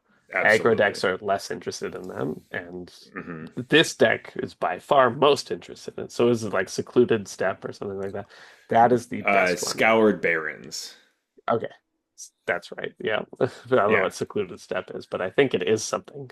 It is a land. I think technically on the like actual breakdown of 17 lands, it's like the first one is Dismal Backwater, which is Okay, crazy to me. I can kind of see that though. It's like a control deck, just one tap That land that gains life. isn't a Makes big deal. sense. Yeah. Okay, I I guess it's still not that think I'm crazy to me. taking the white black one the highest, but like, For sure. what am I taking these in a vacuum anyways? Yeah. Like, the actual rating doesn't matter. But The thing is though, in this deck, are you taking gain lands that are only one of your colors?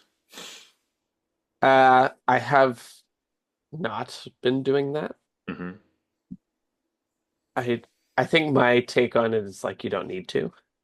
For the deck to Like be that good. sounds like something you need to do if you're like reaching Hmm. for um gaining life synergies. I think I just get enough ways to gain life that I don't want to slow down my curve For sure. generally. Yeah. But it's something to consider if you have a lot of payoffs Hmm. in your like let's say it's late in the draft, you picked up the payoffs early and then you're like, shit, I actually don't have that many ways to gain life. Just start, like Taking lands, any of the look Dismal at your Backwater, pile, you the might have some gain lands in there and just play them. play the ones that like touch your colors. It was just Yeah, because in OTJ they had like the opposite of this, where your lands deal a damage to your opponent. It did trigger a bunch of cards that right. like whenever you commit a crime, but you would play almost everyone you got that touched your colors at all because you're like Yeah. these are just good. So I was just wondering if this might be the deck where you could possibly play random ones just because. Yeah, and maybe it's right, but I've generally biased towards like I just want to play my stuff on curve For and sure.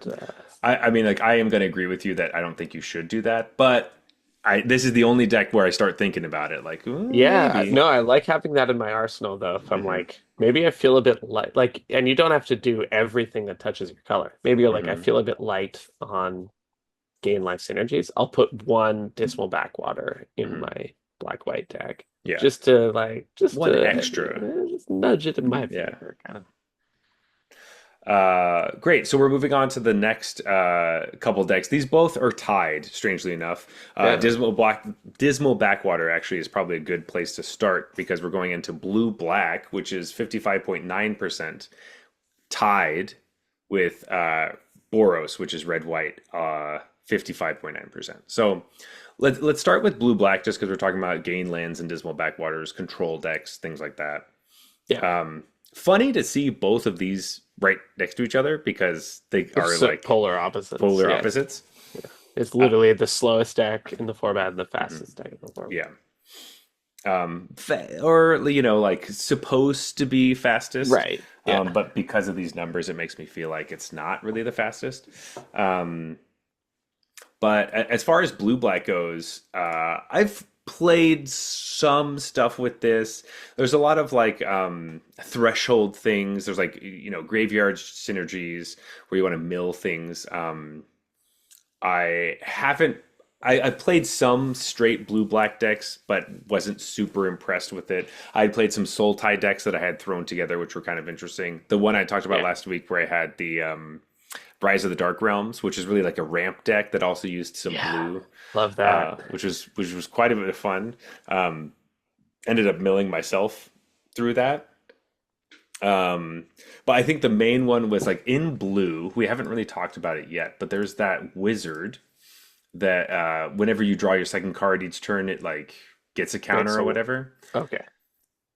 It doesn't make yeah. The one that's really good is the uncommon that makes a 1/1 flyer. Yeah. The one I'm That's really talking about is one that would go around constantly, and it felt like it was like, oh, blue is open. I guess it's a 3 mana 2/3. So like, hey, here's hey, my that's here's all I'm my looking for here's my for a 2/3 sideboard. right I here. don't even need that ability. But I had to played a couple. I played a Give me couple a decks. Tolarian wizard, baby. Yeah, yeah. Where like I played a couple decks where it's like, um, I want to do the draw two thing, but like I know it's not super strong, and it's hard to get going, and that card just goes around forever. Obviously, this I'm not telling you you should play this card, and it's the 1, 2, 3 I'd seen earlier that was like I kind of want to mention to be like this card has not been one that I was at all interested in, almost to the point where I'm just like, oh, sick, my opponent played that stupid 2/3. Does that mean next turn you're trying to just play cards to draw cards? Sweet, we can Right. beat you up. Like the best place it can fit maybe is like help with helpful hunters where you're playing like white blue and you get to draw cards and gain life, but or not gain life, sorry, draw cards and put counters on this. But then you don't want this because it doesn't have flying. So like Yeah, it feels like it doesn't you know for really sure. do anything. Um some of the cards that are obviously a lot better for this deck. Think Twice, great for this deck. We already talked about Big Fin Bouncer, but also the Strix Lookout. This is just a nice card when you're able to have like a Vigilance Flyer that you could peck in, peck in for one every turn. But it's also a looter. Does end up being something where you can sculpt your hand, which is what this deck wants to do the most. I just like Strix Lookout. I Hmm. think if I'm blue, I'm playing Strix Lookout. It's Noise, vigilance, and flying. We like that. And, Yeah. obviously looting. I don't know. There's something about the idea of a tap to loot on a Hmm. vigilance flying creature. It's just like, come on. Beautiful. That's all I could ever dream of. Peck in for one and then loot.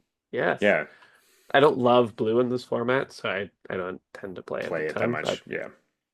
but I do like it. Uh, blue black, yeah.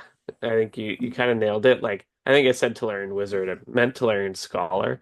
That Hmm. card you're talking about feels like Tolarian Scholar a lot to me, which is two and a blue for a 2/3. Hmm. And when my opponent plays it, I'm like, I see where you're at, but Hmm. you know, Nope. core set has evolved, bro. We don't just Yeah. play 2/3s with no abilities, you know. Yeah. Um, We play two threes that have flying with one yeah, ability. yeah. Um, and so I totally agree. Like the fact that you're committing that 2/3 to the board with the intention of maybe playing suboptimally in order to make it suck less is like, I'm fine with you doing that, man. Hmm. That's cool with me. I'll just play cards that are good just Hmm. on as a default. Um, and so, like black, this is a control deck. Um, and black is, I think, pretty well built for control decks in this format. It has removal for small things, it has removal for big things, it has like value stuff. I think just like I haven't found the threshold payoffs really, really worth it to like, hey, we're gonna take over the game now that we've started to control it. Hmm. You know what I mean? I will say that the highest ranked multicolor uncommon is the blue black one. This is the Dreadwing Scavenger. That's the 3 mana 2/2 flyer that when it enters or attacks, you draw and discard. Already super powerful. Turbocharges Yeah. its threshold, which then gives it +1/+1 and death touch. So it's just like Okay. it's a 3/3 death touch flyer that like draws a card every time you attack. Um, I'm still a little surprised actually that that's the best one. I But th- I think this is kind of popped up on like, uh doesn't it just get stabbed or burst lightning or like you play it late? Like, I don't know. I totally understand. I think that That. it just like being able to play it and then put things in your graveyard and then the rest of your deck also wants things in your graveyard is like if the first one gets killed for whatever reason, I don't know why, but my opponents always have two or three of this card. I don't know how they do it, but people are sleeping on blue black or sleeping on the scavenger or something.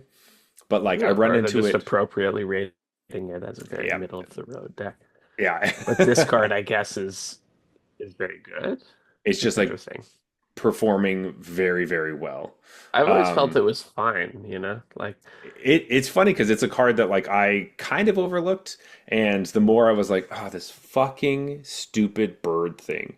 Either it gets yeah. like reanimated or they play the vampire that brings something back from the graveyard. It's this fucking thing. They replay it, they draw, they discard, and then they just like they're like, sweet, now it has death touch, and you're like, So interesting. I always felt it pretty middle of the road, but maybe I haven't played against a good blue-black deck. well, I'm very happy for you that it felt very middle of the road. I don't know when the third one came down, and I was like, okay, well, what am I supposed to do Yeah, I now? guess once you start playing enough, like three Multiples. three flying and death touch for three or whatever, it's like Yeah, the loot. it's really annoying. But yeah, just it's over Imperial Eagle. Like this is the highest winning one, which is by like 2.5%. So Hmm. pretty interesting to see whether that just means that like the really great decks that are winning actually have this card and the other ones are hoping to have it and don't, and that's why they're falling low. Right. Could be like this is being played in the good blue-black decks. And like that just means that those players are doing better. Another black card at uncommon, which is pretty interesting, is the it's the sorry, um, the what's that stinking thing? It's the what is it called? It does threshold stuff. Billowing Shriek Mass, which is like it's like a 4 mana flying 2/3. Hey, another 2/3. Look at that. But when it enters, it mills 3 cards, and then it becomes a 4/4 if you have thresholds. And it's another one of those cards that's just kind of like this goes in this deck where you're like hoping to get things in your graveyard.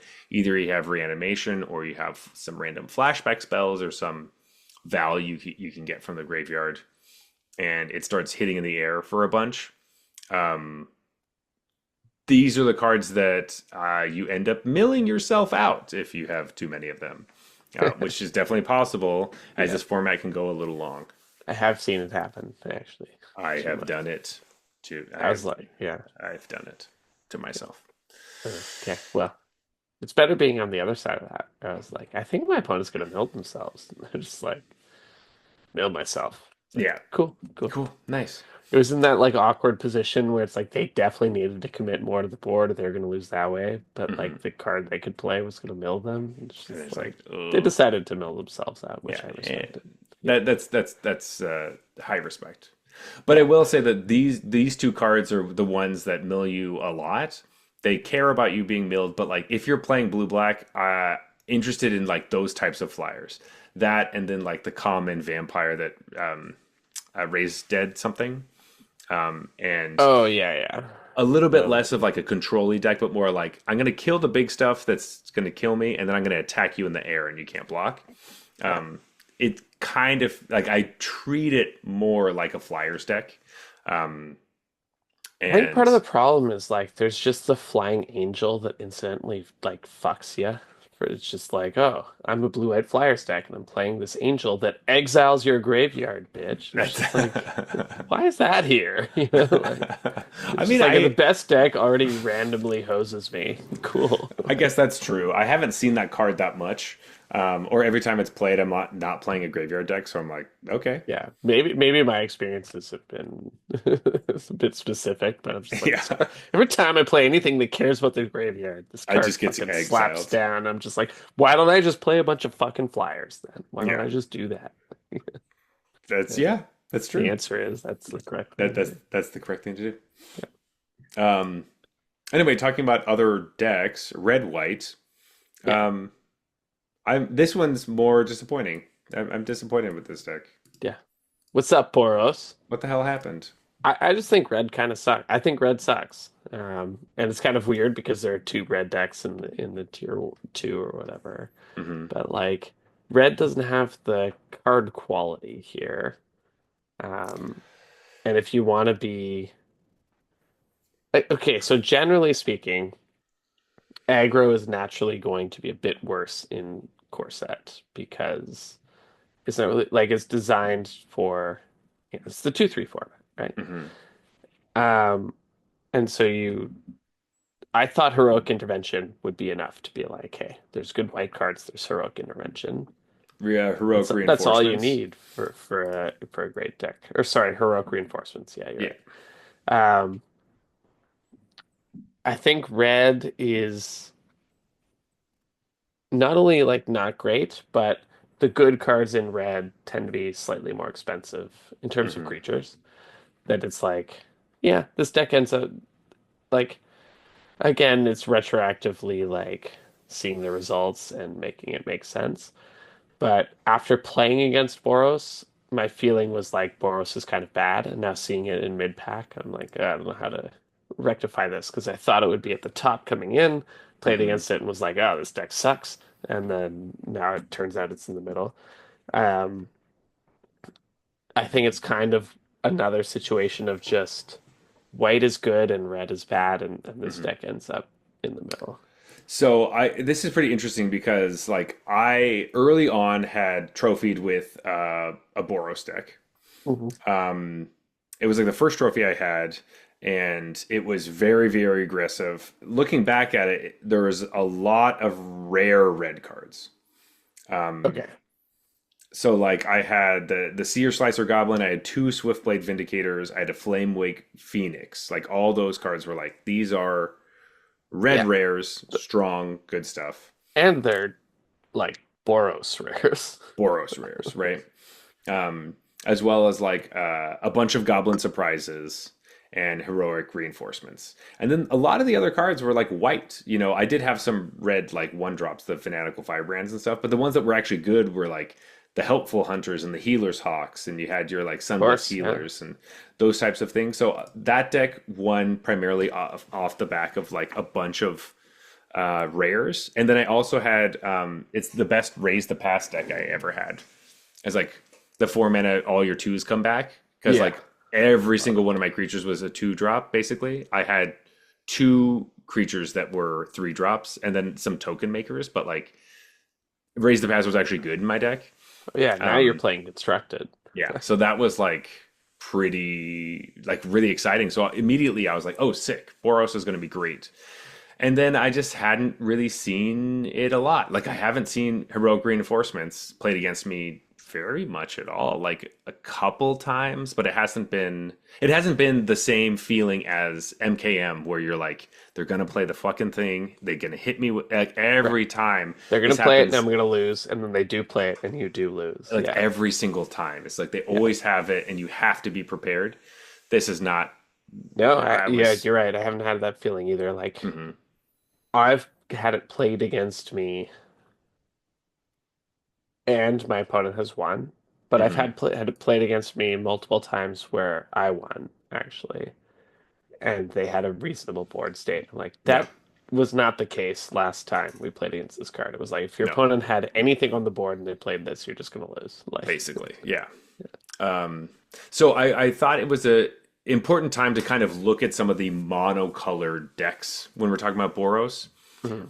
because so red white has a 55.9% win rate, but mono white has a 60.6% with a pretty good high like percentage of like actual decks played. Like Yeah, 60.6, pretty strong, and then on the splash is 60.7, which is just barely higher. But yeah. like imagine the deck where you're Adding a like, new color adds very little. yeah. But like, also imagine like, hey, I'm playing basically mono white, splashing heroic reinforcements. Like Right. I'm playing a bunch of aggressive white creatures, good white removal, and then I'm splashing red just for this Oh, I card that love helps that. me get over Might the be where edge. I want to be. Like, is that what the Boros deck is supposed to be? Almost all white cards and just a teensy little splash, just a drop, some goblin surprises, and a heroic reinforcements. Like maybe that's what we want. Yeah, Um, I think so. Yeah. Because if we're playing mono red, we're 55.5%, and if we splash, we're 54.1. Like that's so much Yeah. worse. Just like that drastic change is like, oh, okay. I want mostly white cards in my deck, I guess, if I'm playing this aggressive strategy. Because mono white decks want to be aggressive, obviously. Um, that's Yeah, just and kind of it's like, worth mentioning here again, the selection bias is like good players end up in mono-colored decks when there's a good reason to, and so these all mhm, have really high win rates. Every color has exactly. like a crazy, well, except blue. Yeah. But as we're looking at these, the ones that have like a number of games over 1,000 currently are mono white and mono green. And mono Okay. green is actually doing quite well also, Yeah. um, probably off the back of Llanowar Elves because hey, you're saying that like green red was like the best green deck. Well, maybe green is just best at just being straight green. Yeah, because Uh, red sucks. and So, if you can just like, hey, I'm just playing big stuff, you have to try to figure it out, and I'm just going to play things way too fast. Like maybe that's the way to win. Um, with monocolored green decks being 60.2, but mono green with the splash is 54.2. Just go all green. Just go all green if you're going to go green. Um, anyway, that was my side little tangent about that. yeah. No, I love that. Mhm. I think that's cool. Let's talk green white, which you have in its own tier. I did have something to say about green white, which is Mhm. mostly that the um, what I was hearing in the pre-release and shortly after was that green white was amazing and like, oh, that's the deck you want to be in. And I remember playing against it at the pre-release and being like, I think white is amazing. Mhm. And what I'm losing to is a lot of good white creatures and that stupid fucking unicorn. Mhm.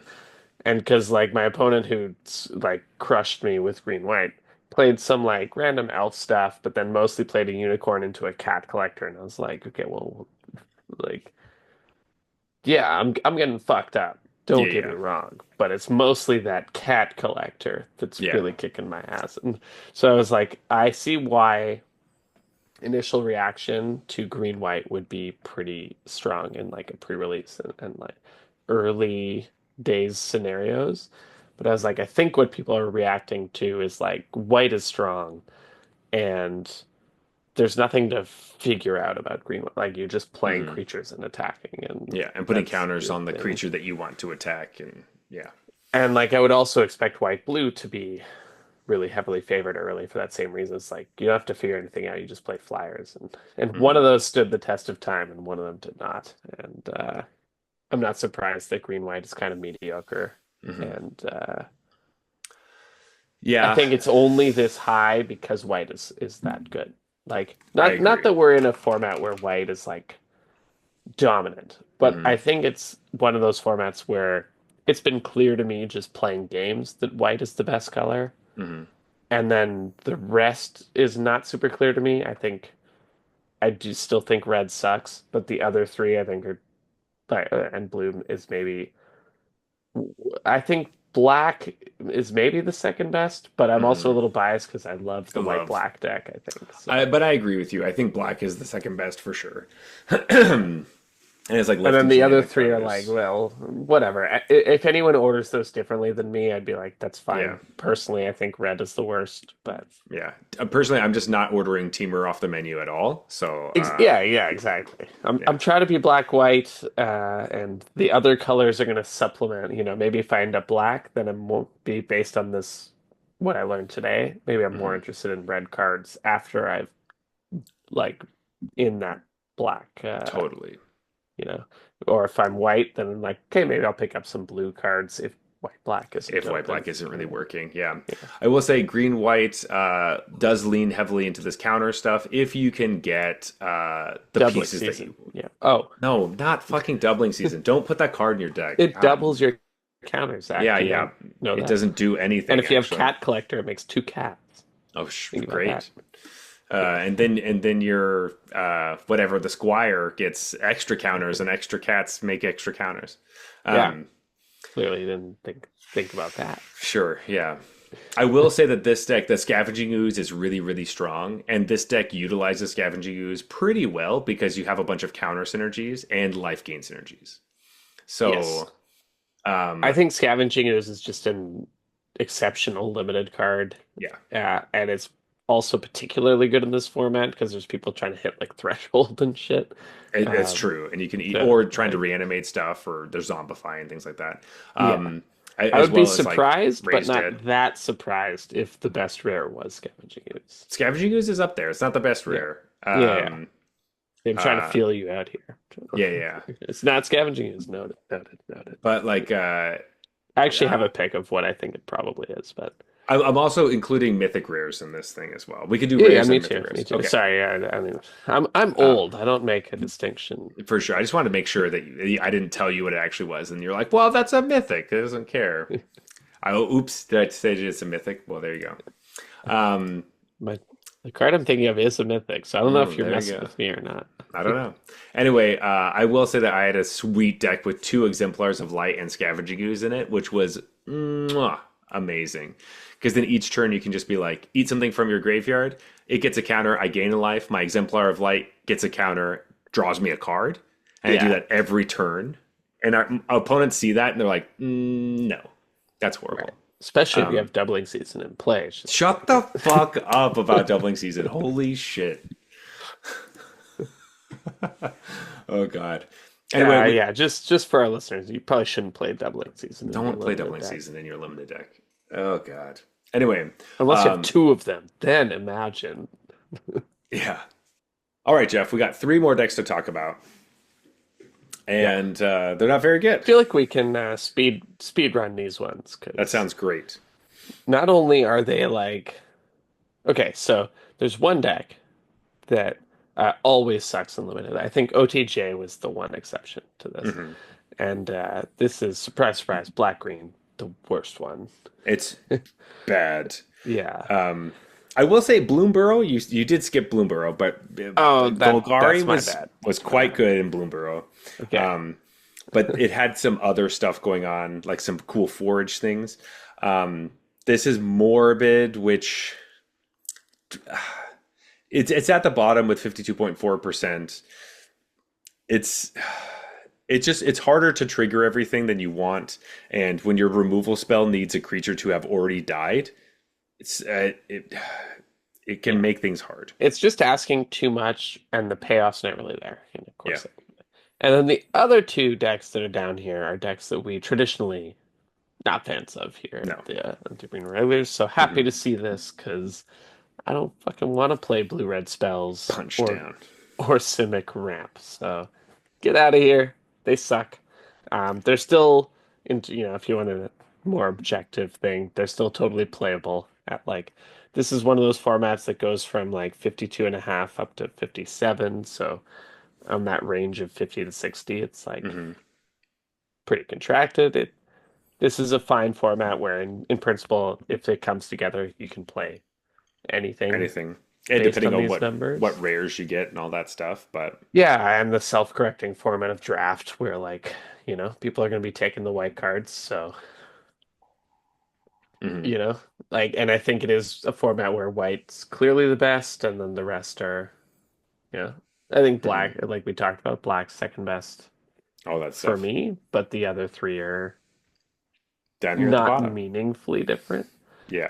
Um, so it's a healthy format, I think. Like you can play a lot of different things. And I like that, white I think is the strongest color, but it's not one of those formats where the top five decks are all the white, or the top four decks are all the white decks, right? Like Hmm. it's close to that, but it's not exactly It's not that. exactly that. Yeah. And so you can start in almost any color and end up in a deck that's competitive. Hmm. Yeah. And like maybe those like bomb rares will be good enough for pushing you over the edge with stuff. It's just hard Yeah. because like I think blue red spells they have like Niv Mizzet isn't really it's more of a constructed card. Yeah. There's some cool like blue red stuff that just doesn't really hit the mark in this. Oh man, I've played against blue. I hate blue red spells Mhm. always, even when it's been good in formats. So obviously I haven't played it, but I've played against it a lot because other people love it, and that's why it keeps coming back as an archetype. Yeah. But man, the number of times my opponent goes like Cyclops, Cyclops.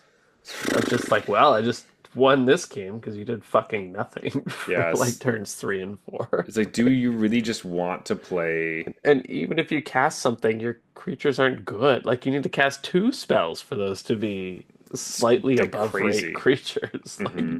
insane. Stop playing Cyclops is terrible, guys. It's Yeah. a horrible card. It's a really bad card, and this deck hinges on like fleeting distractions, which Yeah. like I haven't You mean once. blue swords to plowshares.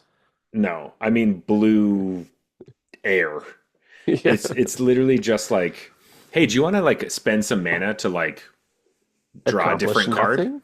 Yeah. Like, hey, Do hey, you want do to you spend some mana to maybe hit a card you should have put in your deck instead draw of just this a one? different card? Yeah. Not once have I seen this card actually like kill a creature or like change combat in any way. Every No. time it's just like end step, target my creature, cycle. you know, Yeah. like it's not even like oh I want cards in my graveyard or oh it pumped my stuff or I made a flyer or something. That never happens. It's always just like I don't know if it's just the players I'm playing against are like bad and they're using it wrong. Like, but it. No, no, no, this card's bad. I think like if you're heavy on the snake, the Tolarian, whatever, like the snake that gets cheaper for every instant or sorcery in your graveyard. Oh, the Tillarian Terror. Yeah. Terror, yeah. You can maybe play a bunch of these and try to like, if you have a bunch of Tolarian terrors. I think this card reminds people of cards that were good in the past, and Wizards Hmm. does this all the time, right? Like they remind you of a card that was good and then they change the numbers. Yeah. And like I think pretty close to when we started the show, actually, there was It was that Zendikar Rising. Yeah. yeah, there was the wizard version of this where I was Hmm. like, dude, this card's awesome. You got to take this card. But that was -4 -0. Like that's a totally different card. If you give something Hmm. -4 -0, a draw. Like that Yeah. actually feels like you stole something. Yeah, and that one, I also think the baseline was like -2, -0. Right, yeah. And so, and I loved that card. And when I read Hmm. this one, I was like, -1? No, that does this card just doesn't do anything. What, this Like, this turns my like I'm attacking my 2/3 is now a 1/3? Okay. yeah, yeah, exactly. And if you think Like about the format being about two threes clashing, what does this card do? Nothing. nothing. It just Does like nothing. it helps your creature not die one time. I don't know. Not super exciting. Yeah. Not a fan of this. Um, I could see it being okay in certain decks. Like if I would just assume that this is the deck that could like leverage it, There are but no. situations where it's going to be amazing Hmm. because we're trying to trade three threes, and then I'm like, instead of that, your 3/3 dies and I draw a card. Hmm. But in general, it's not good. Yeah. Also, I just want to say the card we were talking about is called Chilling Trap, and I was wrong. It's a single blue for an instant. The creature always gets -4, -0, but if you have a wizard, you draw a card. So it was very dependent Oh on yeah, having yeah. a wizard to draw the card. I thought it got more stats. If I thought it always drew a card, and But it it got still more stats. affected combat more often, Oh, right? So definitely. It just yeah, says like, hey, either I gain 4 life, a lot, or I eat your creature yeah. and That draw a that new card was card. was great. That was a great card in that format. Yeah, that was a Uh, good like blue-red format. Like, yeah, that's true. That's one of the old. That's probably the most recent format where I enjoyed playing blue red. yeah, but honestly, like the Yeah, last couple ones have been bad. Like this one spells, no, we don't like that. Rooms from the last set, no. Otters from the one before that, no. MH3, okay. There was like blue red Eldrazi or like energy stuff, so that was kind of ugh, interesting. But like no, OTJ no. was Wi terrible. Blue red MKM. wizards, man. That's the last time. No, if we're talking about like the blue red deck in Lost Caverns of Ixalan was good. You Oh yeah, could that's true. the Yeah, artifact piratey thing that was good. So, yeah, yeah. That's true. but yeah, Pirates. it Okay, just you literally got me with that it one. just feels like every time blue red is just like this one's gonna be terrible. Yeah. So And black green, like 90% of the time, it's gonna suck. yeah, if like the best times are when it's the Nicki Minaj deck where the butts are so huge that Yeah, they if black green's gonna be the worst deck, we might as well have some fun with it, right? yeah, right. But it feels like for whatever reason, the designers have decided that black green is gonna be the deck where you have to jump through a lot of hoops to get a mediocre card. The thing is that like they don't have a good like space for it. It's either like this is like the worst thing we've ever made, or it's like here's just like a bunch of big creatures and really good like reanimation spells. Yeah. It's just like there's no in between. It's like Golgari is good at reanimating. That's the best thing it's good at. Like that's the strongest thing it can do. But you can't do that every set, so like we have to give you like really shitty ones every once in a while. Yeah. And Like it feels like I know this card doesn't actually exist, but like I feel like, to make the point, it's like black green is like here's a 3 mana 1/2. If a creature died this turn, it gets +1/+1. like It's like, yeah, yeah. It turns into the thing that everyone else fucking has. yeah. It's If just you do the thing the that's hard thing to do in that's really limited. hard to do. Like Yeah. Especially because because it's like like that matters in combat. Like mhm. we have to do it pre-combat to Bring make this a 2/3. sacrifice a thing or kill their thing, then your creature gets a little bit bigger and could trade. Yeah. Um, yeah. Just ends up not being super strong. There have been some interesting morbid decks I've seen that have like strung a bunch of stuff together. Obviously, that spider is really good if you have like the spider that when a creature dies, you get to like draw cards essentially. It's like, okay, that's Yeah. obviously good. But yeah, Rares be rares and rares be stuff. rares, And man. Well, Jeff, it kind of feels like we're at the end of our thing here. yeah. Um, do you want to guess what the best rare is from the set? Mythics included. I do. I Okay. feel like though. So I thought about this after we introduced it, and I was like, oh Okay. yeah, this card was like unbelievably good last time it was Hmm. printed. So maybe I'm being biased by that. But if I had to pick what's the strongest card, I feel like it just has to be Liliana. but yeah, that's my answer. All right, Is that's it? a really good answer. It is Liliana Dreadhorde It General. is okay. I mean, it Yeah, was like after I was like, oh, what's the best card? There's probably a bunch of random shit, and I was like, well, in like, what was that set? War of the Spark. War Yeah, of the Spark. I was like, this card was like literally unbeatable. So it's I know that it happens to also be in this set. mhm. Uh, got to choose that one, Yeah, right? it's just a really good planeswalker. Yeah. Yeah. This is the obviously best of the best. 64.7% win rate, game Yeah. in hand win Wow. rate. Yeah. Like Crazy. I was gonna huge. guess like over 60, but hmm The other one that matters is Bloodthirsty Conqueror, which we talked about already with the oh, infinite that's up there combo. too. Okay. hmm All That's right. right behind it. And then one that doesn't technically matter because it only rarely comes up because it's a special guest. But don't forget that Embercleave is also in this set. So, Oh, see, that's what I thought was going to happen to me. Like, mhm. there's some card that, like, yeah, it shows up once in a blue moon, but it's But it so just good fucking that just it's the best. Yeah, that makes well, I was gonna say Rakdos, but I meant to say Boros. Boros. It Yeah, makes Boros really really strong, but also could make Rakdos really really strong because it also goes white and like or any red deck, or any really. red deck. I mean, like in Rakdos, at least you have like Death Touch creatures that you're like, all right, double strike, trample, Death Touch, deal one, kill you. Hey, it triggers prowess for That's those sweet, sweet blue red decks. blue.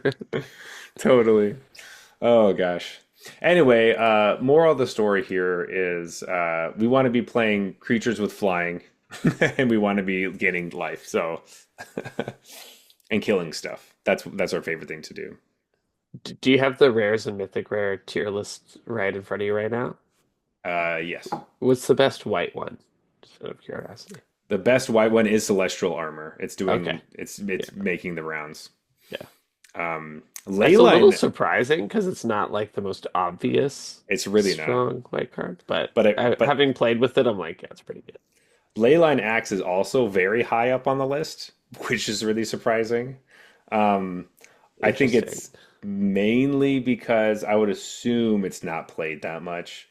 Like, how many games? Oh, people do pick this It's a pretty really highly, powerful effect. but like, I just don't know how many games it's actually been played in.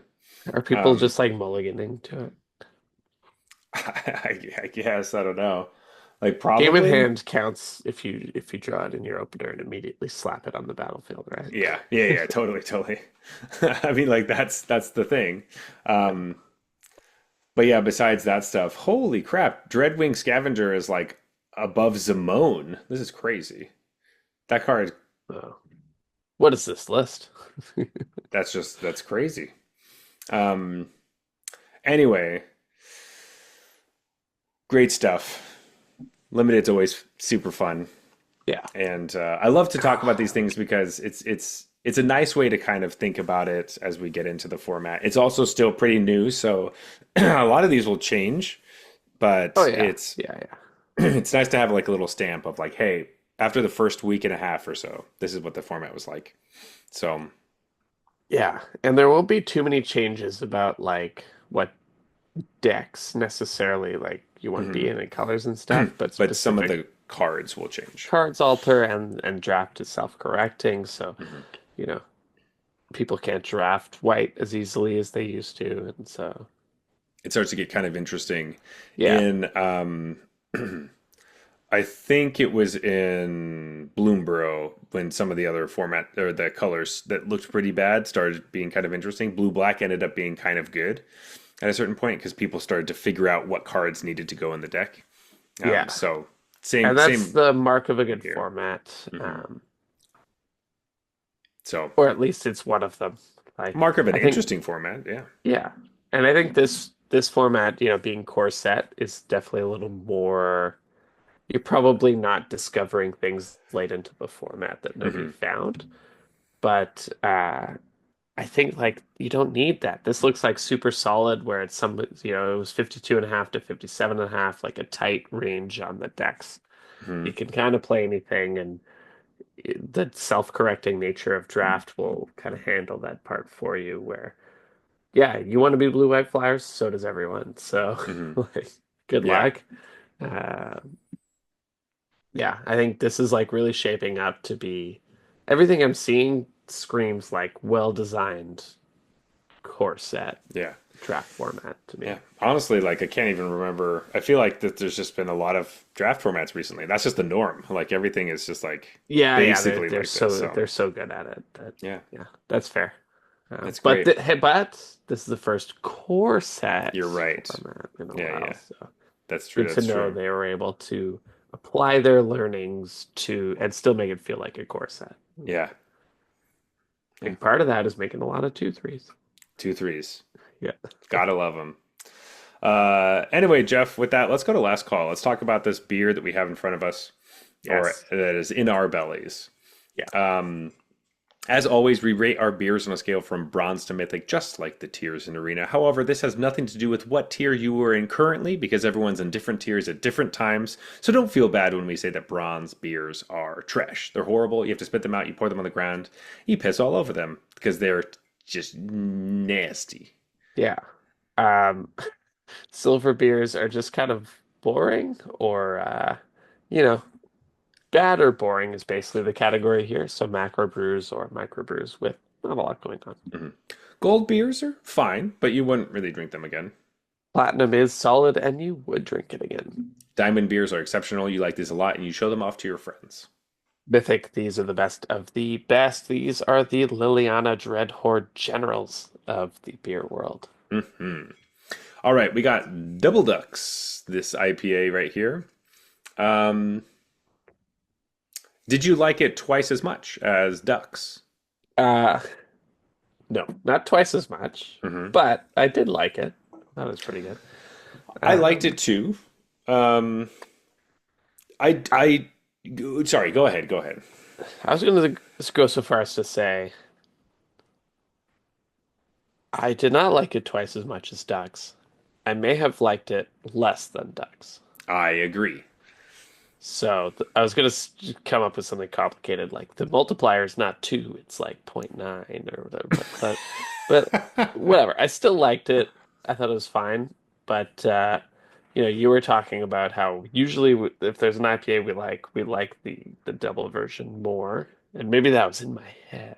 But I was Yeah, like, I actually like this less. I less. think. I think this was fine. I feel like the body was kind of missing off of this one. Usually it's a little bit like the body's a little bit bigger. You have more of that like silky kind of alcohol taste, but like it's almost sweet and not too hoppy. This definitely wasn't too hoppy. It had some of those flavors, but it also felt like wimpy in a Yeah. weird way. It definitely wasn't too hoppy. That was not my Yeah. concern. Um, yeah, maybe wimpy is the perfect word for it. It was like the body was thin. Yeah. Yeah. Um, It was just missing a oomph. I wanted a little bit like, right. It almost tasted like watered down ducks kind of thing. yeah. I Watered wanted, down with alcohol. Like they just like poured vodka into ducks. yeah, but Was kind like, of, yeah. and you're like, okay, well, you were supposed to kind of balance that with the body. Mhm. Um, So it just like has more alcohol, but it like still, it's ducks, but it didn't goose me. I wanted a little, oh, I like but that. like I, if I'm at the store looking at both double ducks or ducks, I'm not Yeah. even going to think about it. I'm just going to pick up ducks. Yeah, usually it's like, all right, well, I like this one better, but it's more of a But it's commitment to yeah, drinking, you know what I mean? like an Like, eight so percent or what am whatever. I gonna do here? This one is no brainer. You Hmm. take Take the ducks. smaller, tastier beer. Yeah, every time. So Yeah. where does That that being leave said, like us? if I tried in a vacuum without having tried ducks and like having high expectations because of it, I think I would Hmm. have been okay with this one. So, Yeah, you know, like platinum, probably I fine. probably like. Realistically, I'm not really getting it again, so probably gold. But ultimately, I agree with your platinum statement that, like, yeah, um, it's definitely a solid beer, and it tastes totally fine. But like, I just know the other version, and I'm just gonna want the other one better or more. Sorry. Yeah, yeah. Totally. My expectations were high. It Hmm. didn't meet those, but I still Did not think it was enjoyable experience. exactly So, perfect. however you want to Well, rate that. platinum. Platinum, platinum. It's still beer. Hey, it's always Yeah, good to drink beer. And always good, no matter what your doctor tells you. yeah, Actually, you should probably listen to we are not giving out medical advice. With despite that, being a doctor myself. a math doctor. It's not the same, Jeff. Anyway, we are going to closing time. Can I give So, math advice instead of medical advice? of course you can. What's math advice? The Uh, multiplier I'll, is more like zero point 0.9. yeah. Always use the Taylor series. A Taylor series? Yeah. Is that a calculator? No, no, no. I don't know what that is. Yeah, it's a calculus thing. Oh, okay. Yeah, I didn't even do pre-calc. Maybe I did pre-calc, but I don't know anything about anything. Doesn't matter. I don't use that besides this exact moment. Don't worry, I'll explain it to you off air. Okay, It'll only perfect. take a couple hours. Fantastic. Well, if anyone's interested in listening to that conversation, buckle up. Anyway, if you want to talk to us about calculus or I guess anything, you Yeah. can find us at Arena Regulars on Twitter and Instagram. You might also find us on Arena itself under the username Arena Regulars Podcast. If you want to talk to me personally, you can find me at Zulberg. That's Zulberg on Twitter and Instagram. On Twitch and Blue Sky Social, I am regular_Zach. But Jeff, where can they find you? Best place is on our Discord channel. I go by Regular Jeff on the Discord channel. We share deck lists. We talk about tournament results. I am expecting a lengthy report from Zach on how he crushed this weekend's event. So come join, read up on his success story. The link is in the show notes. Yeah, that success story starts with 03. Anyway, if you want to leave us a review, that would be really helpful. We'd really I think you appreciate might it. only get two chances.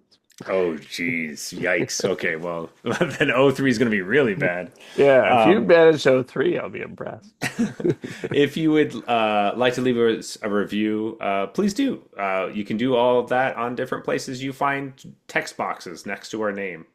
Wherever that is, whatever that may be, even if it's in your notes app, go for it. We'd Yeah, really appreciate it. Even just the vibes in the world of people writing yeah, nice things is enough for us. We really appreciate that. yeah. Haven't Uh, been feeling that recently. yeah, So. come on, guys. Just just think of them in your mind as you fall asleep. Um, we can feel that.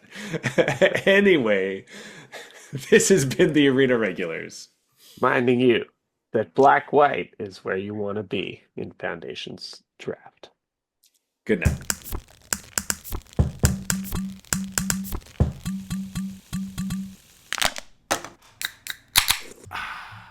All right, that's fine.